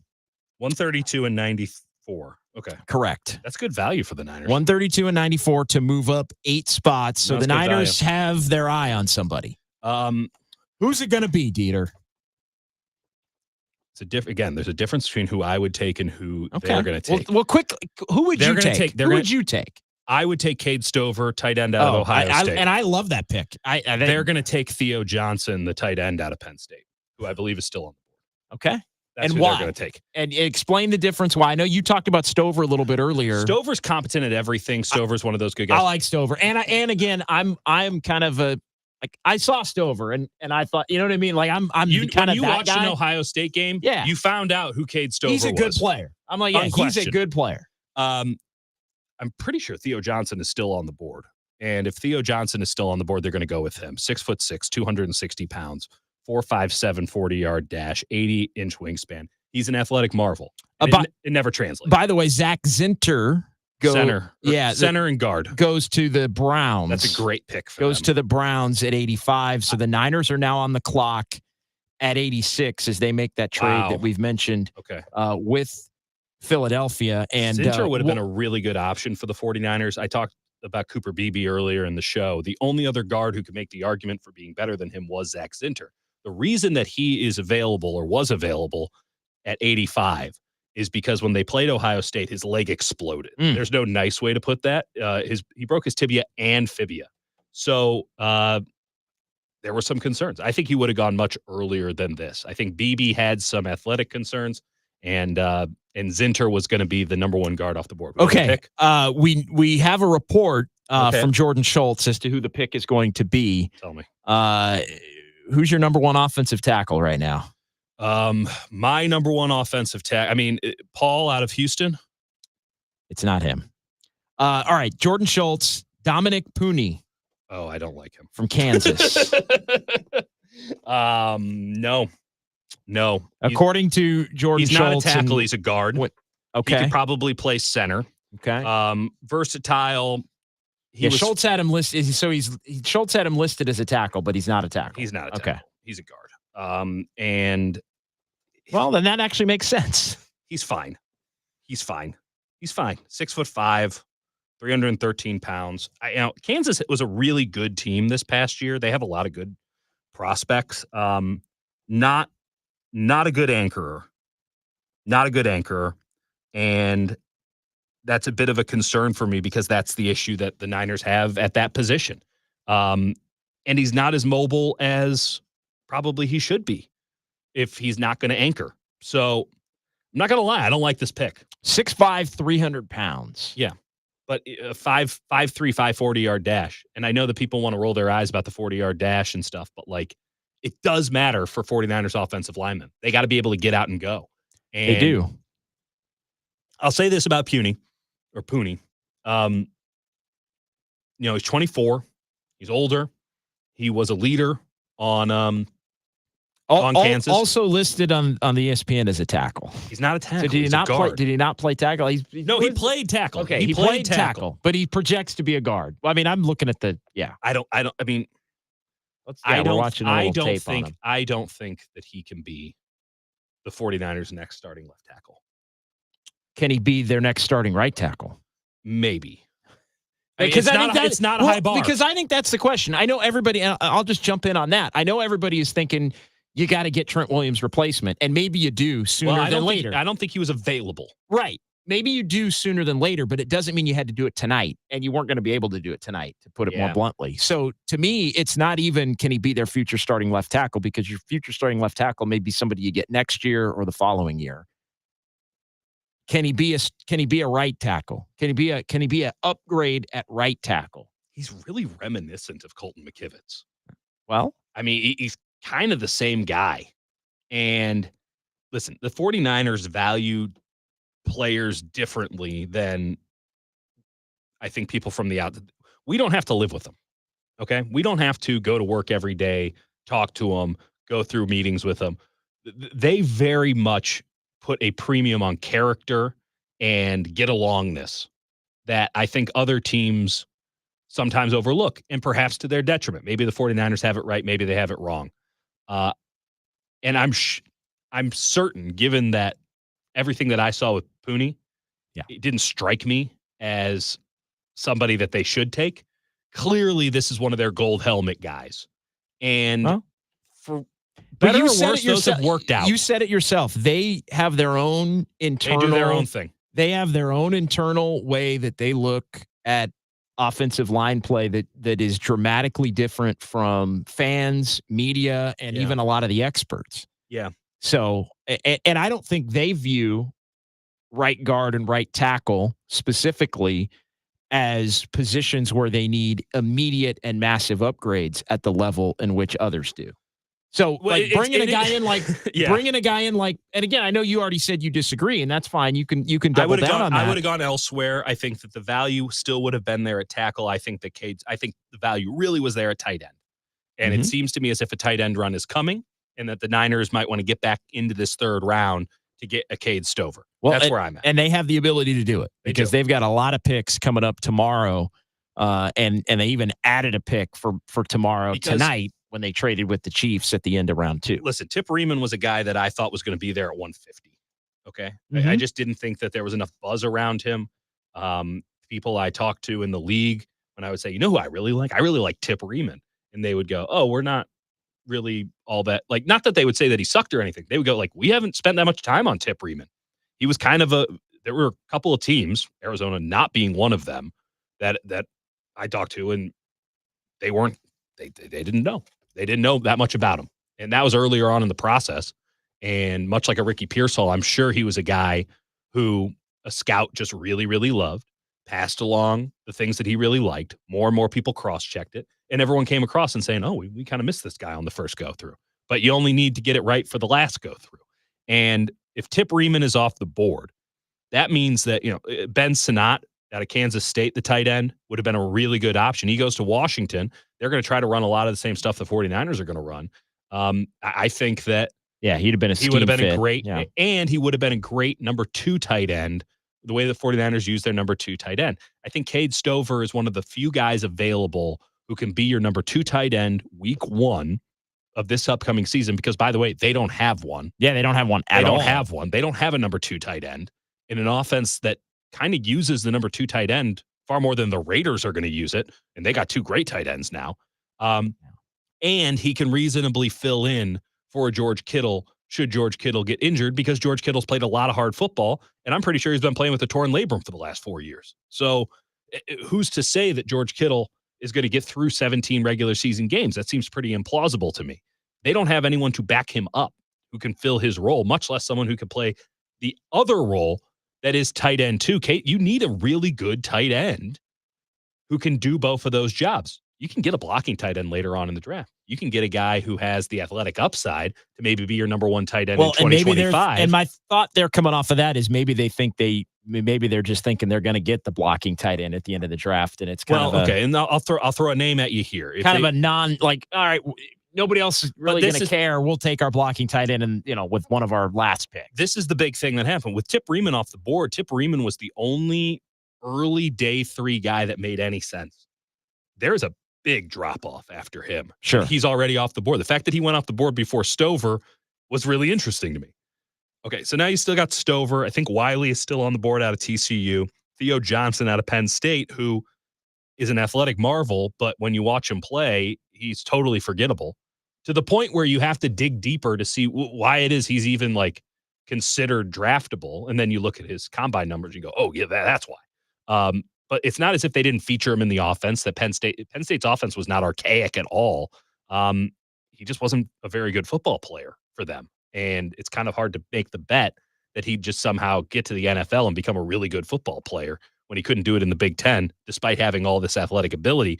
The only guy that I really like on day 3 is this guy out of Utah. He's an Australian rugby player named Thomas Yasmin. Okay. He was really fun to watch, and he could be a number 2 tight end. I just don't think and he could maybe in a very outside shot be a number 1 down the line. But there's a whole lot of forgettable between Tip Riemann and Thomas Yasmin, and that's going to be 4 or 5 rounds. So if the 49ers are thinking to themselves, oh, well, we'll just get the tight end later. Later is now. Riemann's off the board. And I mean, listen, as much as you could say, oh, the Colorado State kid, Dallin Hooker is good, or Holker is good, or we like Jack Westover out of Washington. Both of the Washington tight ends, they're not going to play for you. I can't see them translating. Tight end is one of the worst drafted positions. Right. Every year, there's guys who are taken. Oh, hell, we can talk about last year. 49ers took a tight end in the 3rd round. hated the pick then. Ugh. And after about 3 days of training camp, they say, we hate it too. Hated it more. What else? What injuries are you currently carrying as you're a football player? Okay, well, just go away for the rest of the year. They still don't trust him. They tried to get Brock Wright. I think that's his Brock name. Wright. Yeah. Brock Wright. Yeah. They went and did one of the most bold, ridiculous things that anyone in the NFL has done this year. They've actually put a tag on a restricted free agent and upset the apple cart to the point where now Detroit had to pay the guy. But all the tackles are off the board, and outside of Stover, I mean, if they think that Stover's going to make it until round 4, maybe. Have you heard that they like Stover, or is that just your deduction? I heard that they really liked Sanat. Okay. But let's be also clear about something here. The 49ers don't leak. They don't leak. It's true. Now, scouts will show their hand. Yeah, we'll talk. They'll talk. Oh, Right. boy, do they talk. And so the way that I've gotten any read on the 49ers over the last couple of years is I talk to guys who talk to guys that are in their division. Right. Guys who have to know what the 49ers are doing, and I can give a little and I can get a little. And I probably shouldn't have brought up Tip Riemann to the Arizona Cardinals. That's where Peter Kurtenbach taking credit for the Cardinals. I'm taking 1 ounce of credit here. Tip Riemann pick He's going to be a stud. at really like him. 82 in the 3rd round. I'm really concerned about the fact that the tackle class is so threadbare right now. Because Javon Foster is a flawed prospect. He's the best tackle left on the board, in my opinion. I mean, after that, we get to Frank Crum out of Wyoming, who's 6'8", 313 pounds, and has no idea what he's doing out there, but is like really mean and really fun to watch. But like, I'm not sure has ever been coached in the sport of football. I thought that he could have been an undrafted free agent at this point with the way. I mean, Tyke Smith. Yeah, Tyke Smith goes to Tampa at 89. Smith should have been a pick in the 100 and way he was being talked about was a pick in the 170s, 180s. Yeah. Now, I liked him a lot. I wrote him up. Tyke Smith from Georgia, safety. Nickel. Yeah. Impact player. Ball found him. Yep. Game changer. 89. But he was not somebody who had a high pedigree coming into this draft. What we're seeing here is a complete disconnect. A lot of people in the Buccaneers draft room happy with the Tyke Smith. They should be. This is a very good player. What we're seeing here is that the draft turned into day 3 somewhere around pick 70. And now people are they're just taking their guys. They're taking their guys. Yeah. And frankly, you should be doing that from the get-go, and that's what the 49ers do.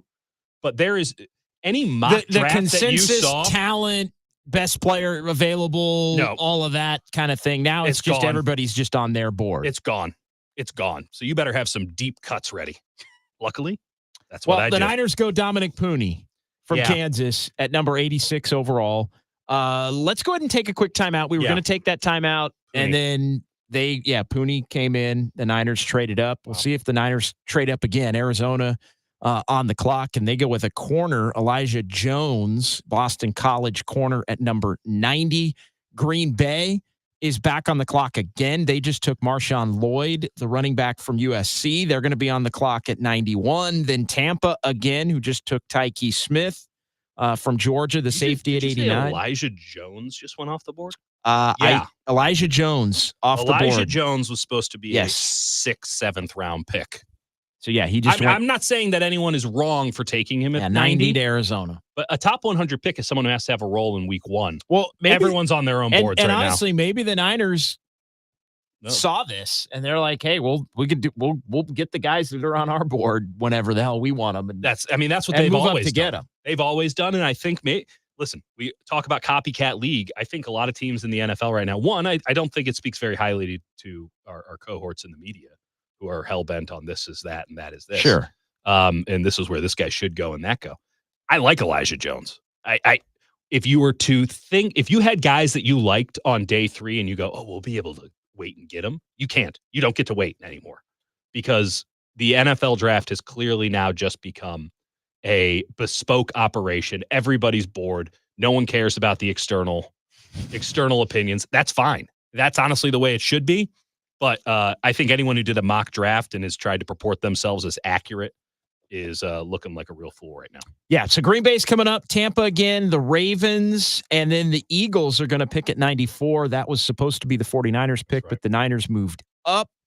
to 86. They gave up 132 to do it. And they end up with Dominic Puni, the tackle, officially listed as tackle. Dieter says he can play some guard from Kansas. He can play all three. I think he can play center too. I think you can probably put him at center. Okay. This is not somebody who's going to be he's going to be a starter in a pinch. He is somebody who you're going to feel really good about just having as your swing guy. Yeah, he's your swing guy. Season. He was starting. He's your swing guy. Maybe he proves that he can be better than McKivitz at some point. That's right. And not the worst place to go. I think that there were guys with higher upside. Well, they had nobody. Like you look at their roster and the depth and all that. Like their backup. They were going to go with Jalen Moore again, and that couldn't happen.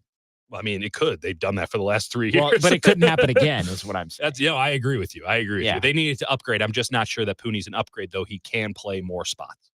He can give you tackle reps. He can give you guard reps. You can teach him how to play center if you need to. All right, he's Dieter. I'm JD. We'll come back and we'll catch you up on some of the picks, but a quick timeout. It is KNBR, the sports leader.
Back. Yeah. Final segment here on the draft show. They were picking them up and moving them down here. They are not messing around. In round 3 of the NFL draft. It all went to hell. Dominic Puni, the 49ers selection at 86. They moved up to get him, flip-flopped with the Eagles. That's right. 49ers ended up sending 132 to Philadelphia to get the job done there. Yep. Niners also into the second round.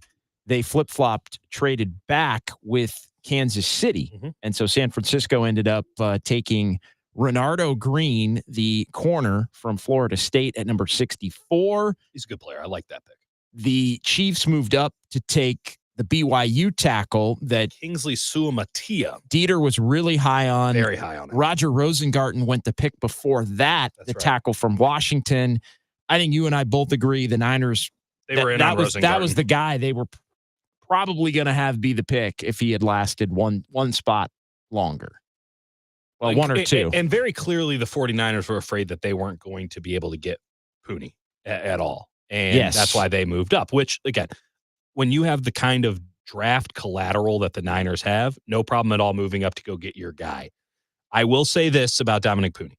I'm not going to change my mind about not necessarily loving this pick.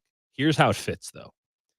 He's a road grading, run blocking guard. I don't think he moves well enough to be great at it. I really don't. But I think he does show on tape that he's faster than his athleticism scores are. And he was an impact player at Kansas this past season. They played him at tackle. I think he's a guard. Regardless, he can play both of those positions. You could probably even slide him into center. I'm certain, just given the value that the Niners put on this guy, that they feel like he is somebody who has it right between the ears as well. And that matters a lot to 49ers, everyone on the 49ers offensive staff. And especially if you're going to ask a guy to play multiple positions. This is a guy who will help your depth this year. The question is, will he ever be more than a depth piece?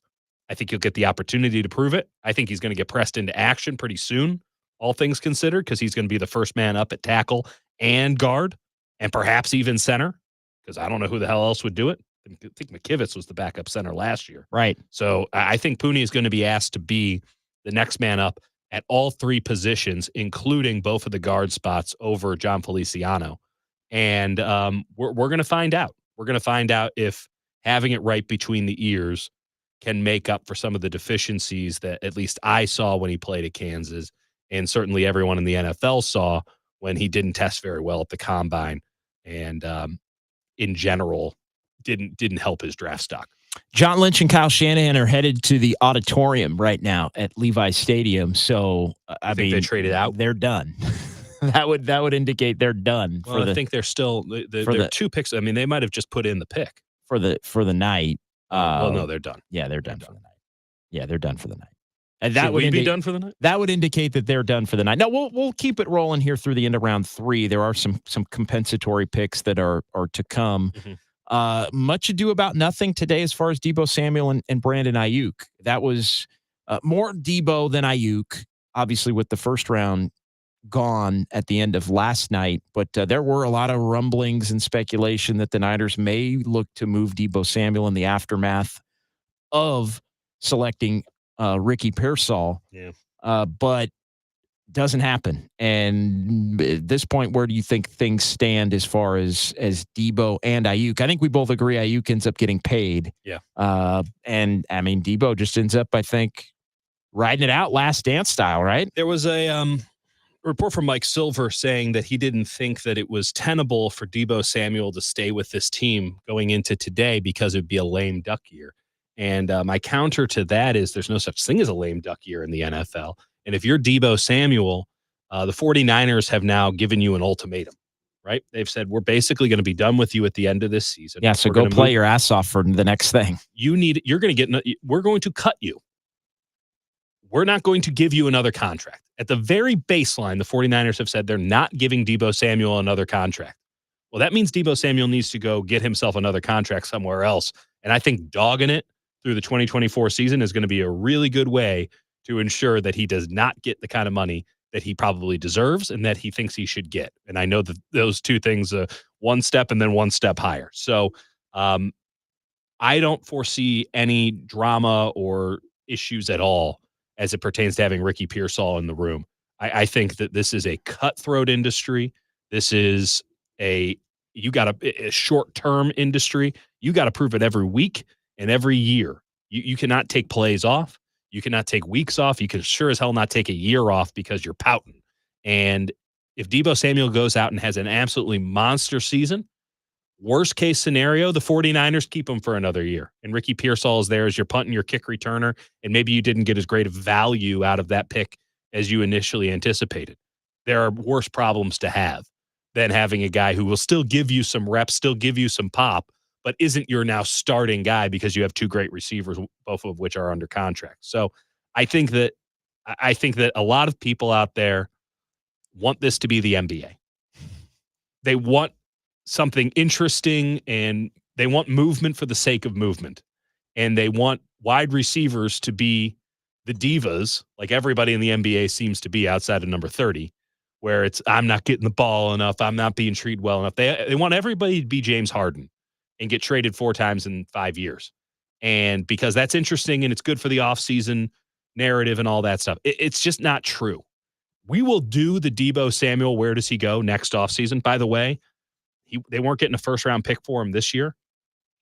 We'll see if they can even get a day 2 pick for him next year. But you might as well set a high standard if you're content in keeping him, and you get another guy that you like. And as we talked about with Pearsall and with Ayuk and with Deebo Samuel, they all complement each other. And you mix in a little Christian McCaffrey and George Kittle and everything else with Brock Purdy coming back and the 49ers offense, despite maybe still some deficiencies on the right side of the offensive line or on the interior. Which, by the way, as much as we want to say deficiency, they're in a better spot than most. Legitimately. I mean, it's been more than functional. You could have had Mike McGlinchey at $18 million a year, and now you got a real problem. Well, they weren't going to do that. Nor should they have. But my point is that with the way that the tackle market is being paid, where you got $35 million left tackles, meaning you got $20 million right tackles, you could have been in a real bind where you don't have quality play, but you're paying quality money to a guy like a Mike McGlinchey. Denver is in a world of hurt right now, whereas Colton McKivitz is giving you pretty much the same output, and there's a lot of questions about if that's good enough or not. We have very high standards, as well we should. But he's fine. He's fine. And he's not making any serious money in a salary cap league. You could do a whole lot worse. And by the way, the 49ers very, very idiosyncratic about what it is they like about offensive linemen. They want run-first offensive linemen. They prefer mobility and smarts and in their scheme, and they're not going to deviate from that. So my board and their board, it's going to differ. I think the one thing that we can say based off of the first 3 rounds of this draft as it pertains to the 49ers is that they don't think Trent Williams is going anywhere anytime soon, because this would have been the draft to get the replacement for Trent Williams, give him a year to learn from the masters in the 49ers offensive line room in Trent Williams and Chris Forster. They didn't think that they needed to do that this year.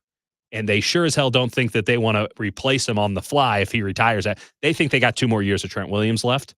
I'm fascinated to see if that's true or not. 49ers GM John Lynch at the podium in the auditorium there over at Levi Stadium said that the team, quote, didn't entertain any of that today. Right.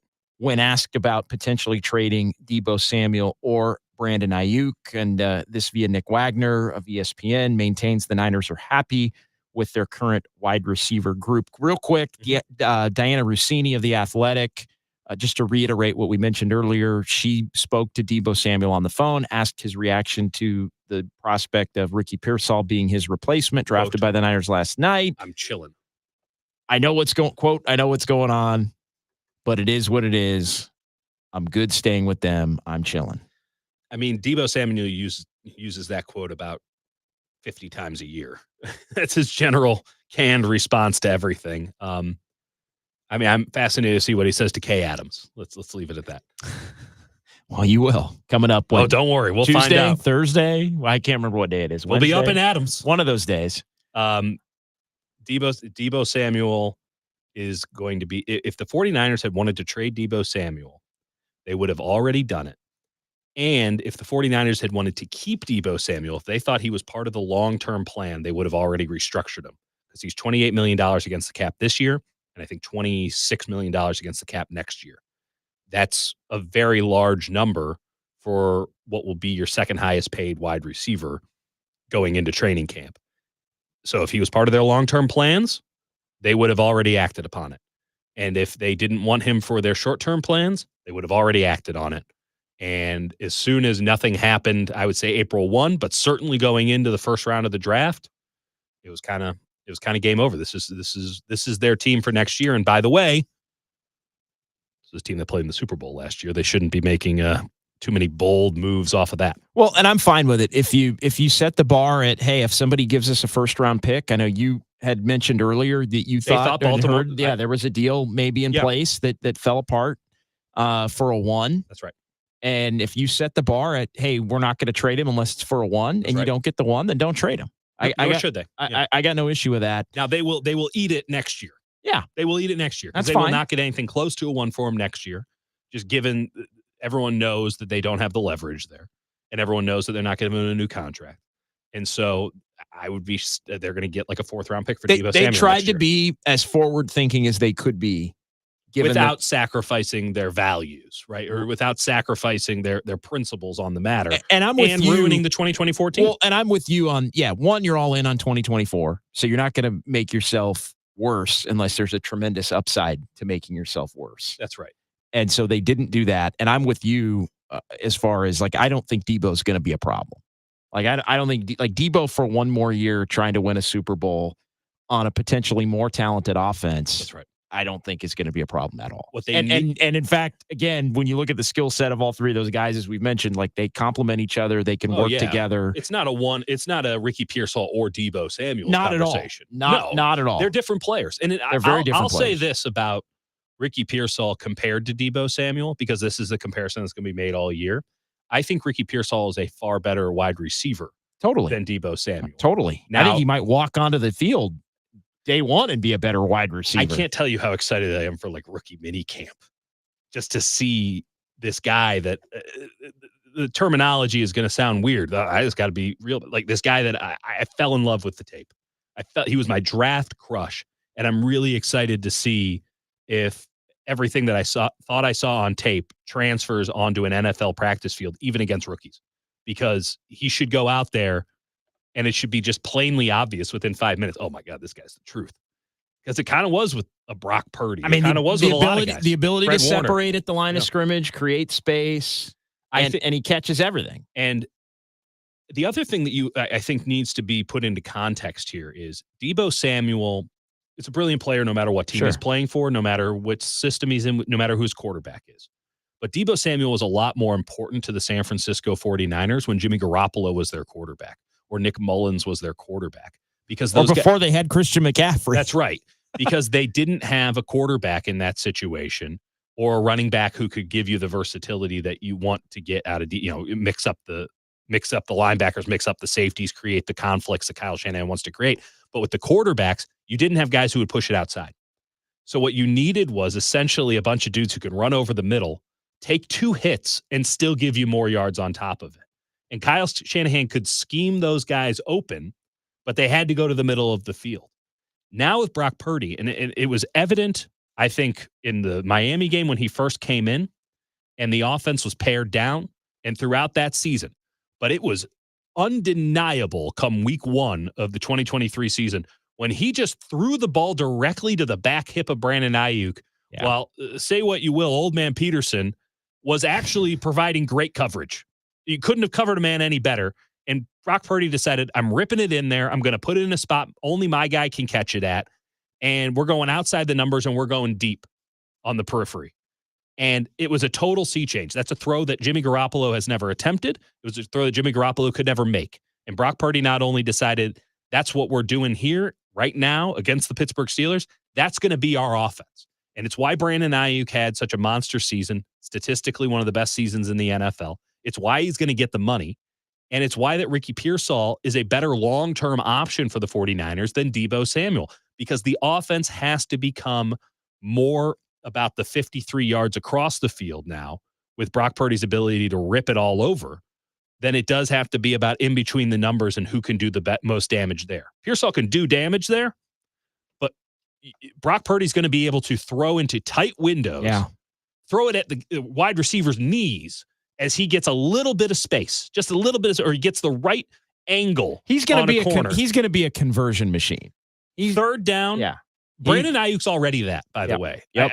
You're going to have two. You're going to have multiple now. And Trent Taylor. No, well, so I think. and get the ball to McCaffrey. I mean, it's just like they have the ability to convert in. But beyond that though, with Deebo, you're going to get one more year of him. I don't think that there's a soul on the planet who thinks Deebo Samuel is giving you a full 17 games next year at all. He didn't give it to you last year. Yeah, you can't plan for that. You cannot plan for it. That's just where he's at in his career. It's nothing that he's doing wrong. It's just the attrition of the war that is football and the way that he plays. Having Pearsall does not the same position. Did you want to comment on McKinley Jackson? Yeah, McKinley Jackson is a really good pick here by the Bengals, who I think are doing a great job in this draft. I think McKinley Jackson is one of the more underrated players. Texas A&M D tackle. 4 different. Yeah, he a lot of burst. I think Chris Kusarik had him very high on his board. That's a prognosis. That's a guess. Sure. But the way that he had with burst, one gap and go, I thought he would have been a great fit as a one technique for the 49ers, where he's not great against the run. He's not that classic 6'5" Al Woods holding on 2 guys, Haggard at the door or whatever. None of that. But in a one gap and go system, he had the width about him and he has the arm length. And I just think the general tenacity and burst, I thought he would have been a really nice pick for the 49ers on day 3. But again, we're in a situation here where day 3 started at about pick 70. And maybe John Lynch was right. This is not that deep of a draft, because the guys who were consensus, they all went in the top 70. And now it's just, if you want to take a guy who had a 6th round grade on him, consensus-wise, from people who have generally been pretty right about this in the past, people are taking him now. I mean, McKinley Jackson was a 4th or a 5th round pick. They just took him in the top 100. Yeah, he goes. It's not a bad pick. He goes 97 to Cincinnati. Jarian Jones, Florida State corner, went 96. Dwayne Carter, Duke D tackle to the Patriots at 95. Carter would have been a really nice option for the 49ers as well. One, I'm pretty sure Kyle Shanahan liked him because he has the exact same name as Little Wayne. There's nothing little about him. He's a big boy, smart as all hell. They called him Mr. Duke.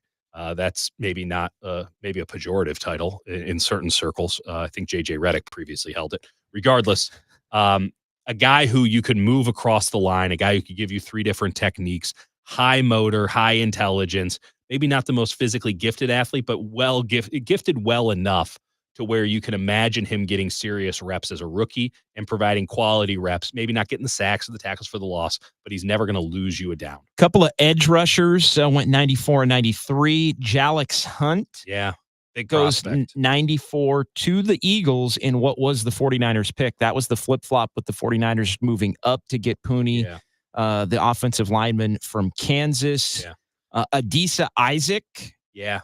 Penn State edge goes 93. Jalen McMillan, wide receiver from Washington, went 92. Tyron Hopper, linebacker, Missouri. That's right. To the Green Bay Packers at 91. So that catches us up on. I want to make sure we get all those names in. You can comment on any or all of them. Let's talk about Jalix Hunt because this is the flop. 94 Jalix Hunt. Jalix Hunt's out of Houston Christian. This is a guy who has the frame where you can project elite level NFL productivity. And then you watch the tape and you realize that you're going to have to do a whole lot of work to get whatever that is to play at the NFL level. Okay. Now, so what does he have going for him? He is tall, he is long, he is fast, he is explosive. Okay. So he's got all the measurables. But it looks like he's never played football before. Okay. And again, I a lot of this comes across as hyperbolic, and it is. Like, obviously, he's played football before. If you follow Dieter Kurtenbach, I mean, there may be a little hyperbole. I'm not pulling punches. My point is only he can't play for you next year. Sure. He can't play for you next year.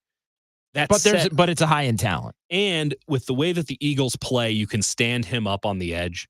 I think that they see a Hassan Reddick type, and Hassan Reddick was a tweener, somebody who was a linebacker and an edge guy. They moved him around at Temple. And those who watched Temple at that time, and they were pretty good. Matt Rule was the guy who recruited him to Temple. You just, this guy's a playmaker. This guy makes something happen. You had to get him in the right spot. Having him stand up, play true outside linebacker. They're in a 4-3, but it's really a 3-4, really a 3-3 if we're being honest about it. That's a good thing. Jalix Hunt can go into that spot where it's just go and kill. But again, it's going to take him a year just to learn the basics of that. Defensive end is the easiest position to learn in the NFL. See quarterback, kill quarterback. He needs a year to learn how to do that because he didn't even do that at Houston Christian. This is a total traits play. If any team can get the most out of him, it's the Philadelphia Eagles. I want to bring in Derek Papa real quick. Just anything else from the Kyle Shanahan, John Lynch press conference? I guess maybe it's just John Lynch. Is it just John Lynch? I think it's both of them, Okay. but not that I'm seeing anything of significance. Okay. And Just you passed commenting on a on- couple of quotes. Obviously, we're doing the show, so can't totally be following everything that's going on. And there hasn't really been a lot of meaningful quotes that I've seen. Not that I've seen yet. Yeah. Get this. They like the guys they picked. Well, that'll happen. We're going off our board. That'll guys. happen. Peyton Wilson, linebacker, NC State, goes to the Steelers at 98. We got a couple of more compensatory picks. 99 is the Rams. The Bedard winner. I mean, Peyton Wilson was a hair on fire guy. He had a neck injury that was flagged. That's the reason he's going here. It's also a terrible linebacker draft.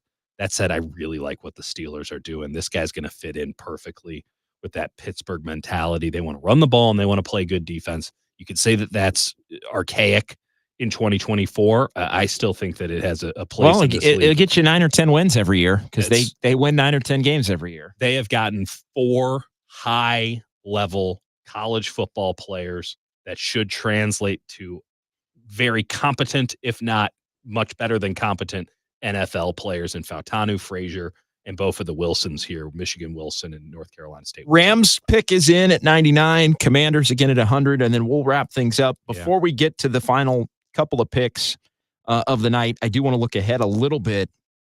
Excuse me, and also let everybody know we're going to be back tomorrow, 10 a.m. until noon. Yeah. I keep saying noon. I'm used to noon. That's what we do with my guy Greg Silver when we do our dub show. No, you got to do 2 more hours of that. NFL, we're doing 4 hours worth. And you thought this was chaotic. Wait until day 3. Well, here's the thing. We're going to be taking calls tomorrow. We're going to have monkeys making picks. Literally. I'm sure they'll be at a zoo. We're going to react to everything that's happened or not happened. I know there was, and we didn't really get into this, but it was something there was, I felt, and some frustration among the 49er fan base with them frustrated. Never. Well, I get it, but with who went off the board in the second round compared to Pearsall being the pick at the end of the first, and then all the conversation about Ayuk and Deebo. So we're going to get into a lot of that tomorrow. Oh, yeah. We'll obviously keep up with everything that's going on as far as the draft goes. Best we can. As best we can. You're right. It is going to be a circus. I feel like I've been on a merry-go-round for the last 2 hours. And tomorrow, the 49ers, we should let everybody know again. So they still have pick 124 from the Trey Lance trade. Which they got to get rid of. That will be their first pick. They gave up 132. They still have 134 though, right?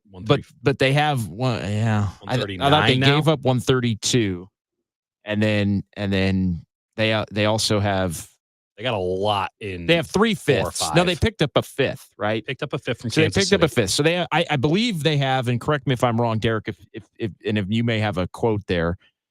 As well, but they have 124. Mm-hmm.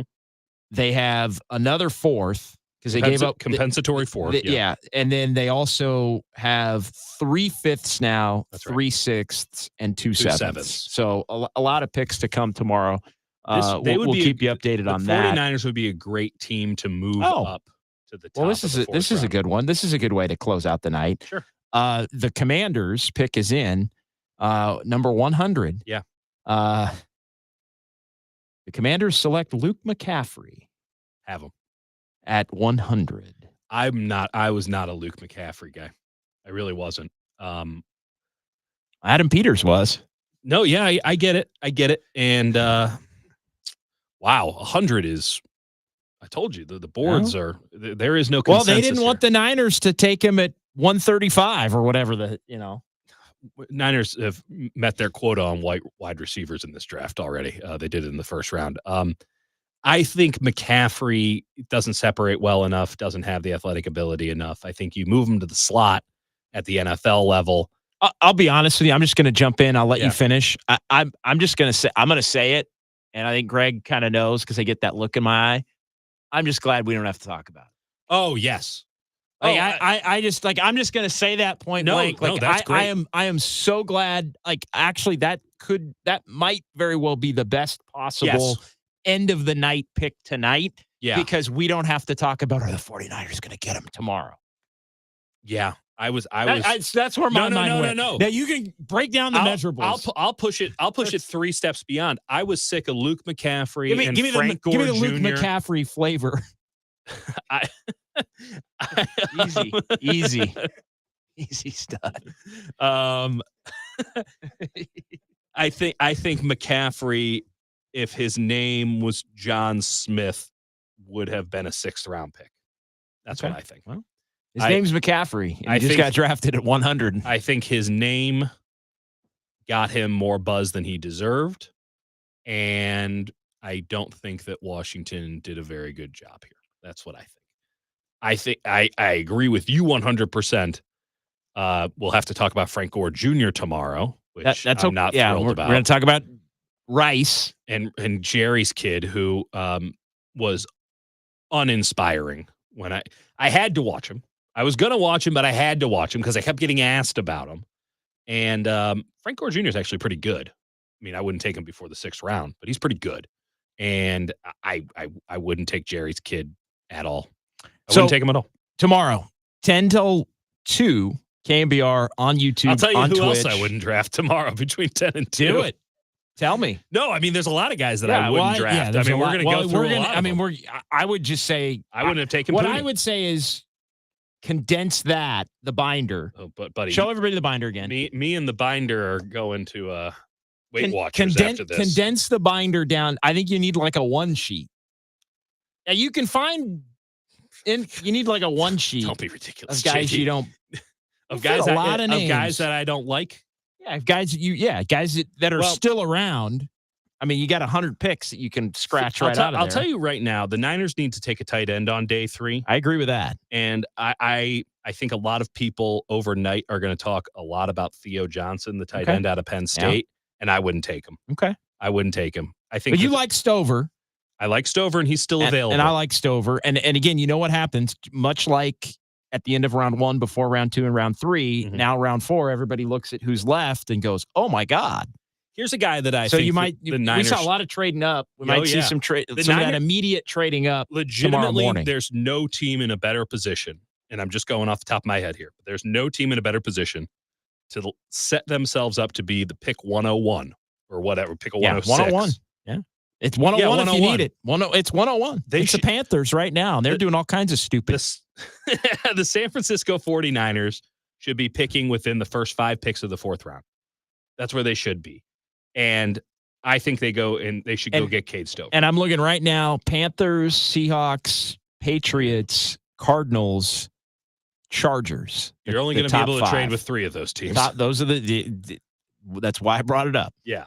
So you've got 101 Panthers, 103 Patriots, 105 Chargers. 103 Patriots is scary because I would bet that the Patriots, it seems as if there's plenty of Bill holdovers there. They did not clear out the entire house, and they've already been making Belichickian picks. Seems like it. I mean, they took the 3rd best wide receiver on Washington in the 2nd round. Sorry, I don't see it with Polk. So that would have been a classic Patriots move because Bill couldn't draft wide receivers. Get in line with the next crew. Gerard Mayo can't bring in a whole new staff overnight. So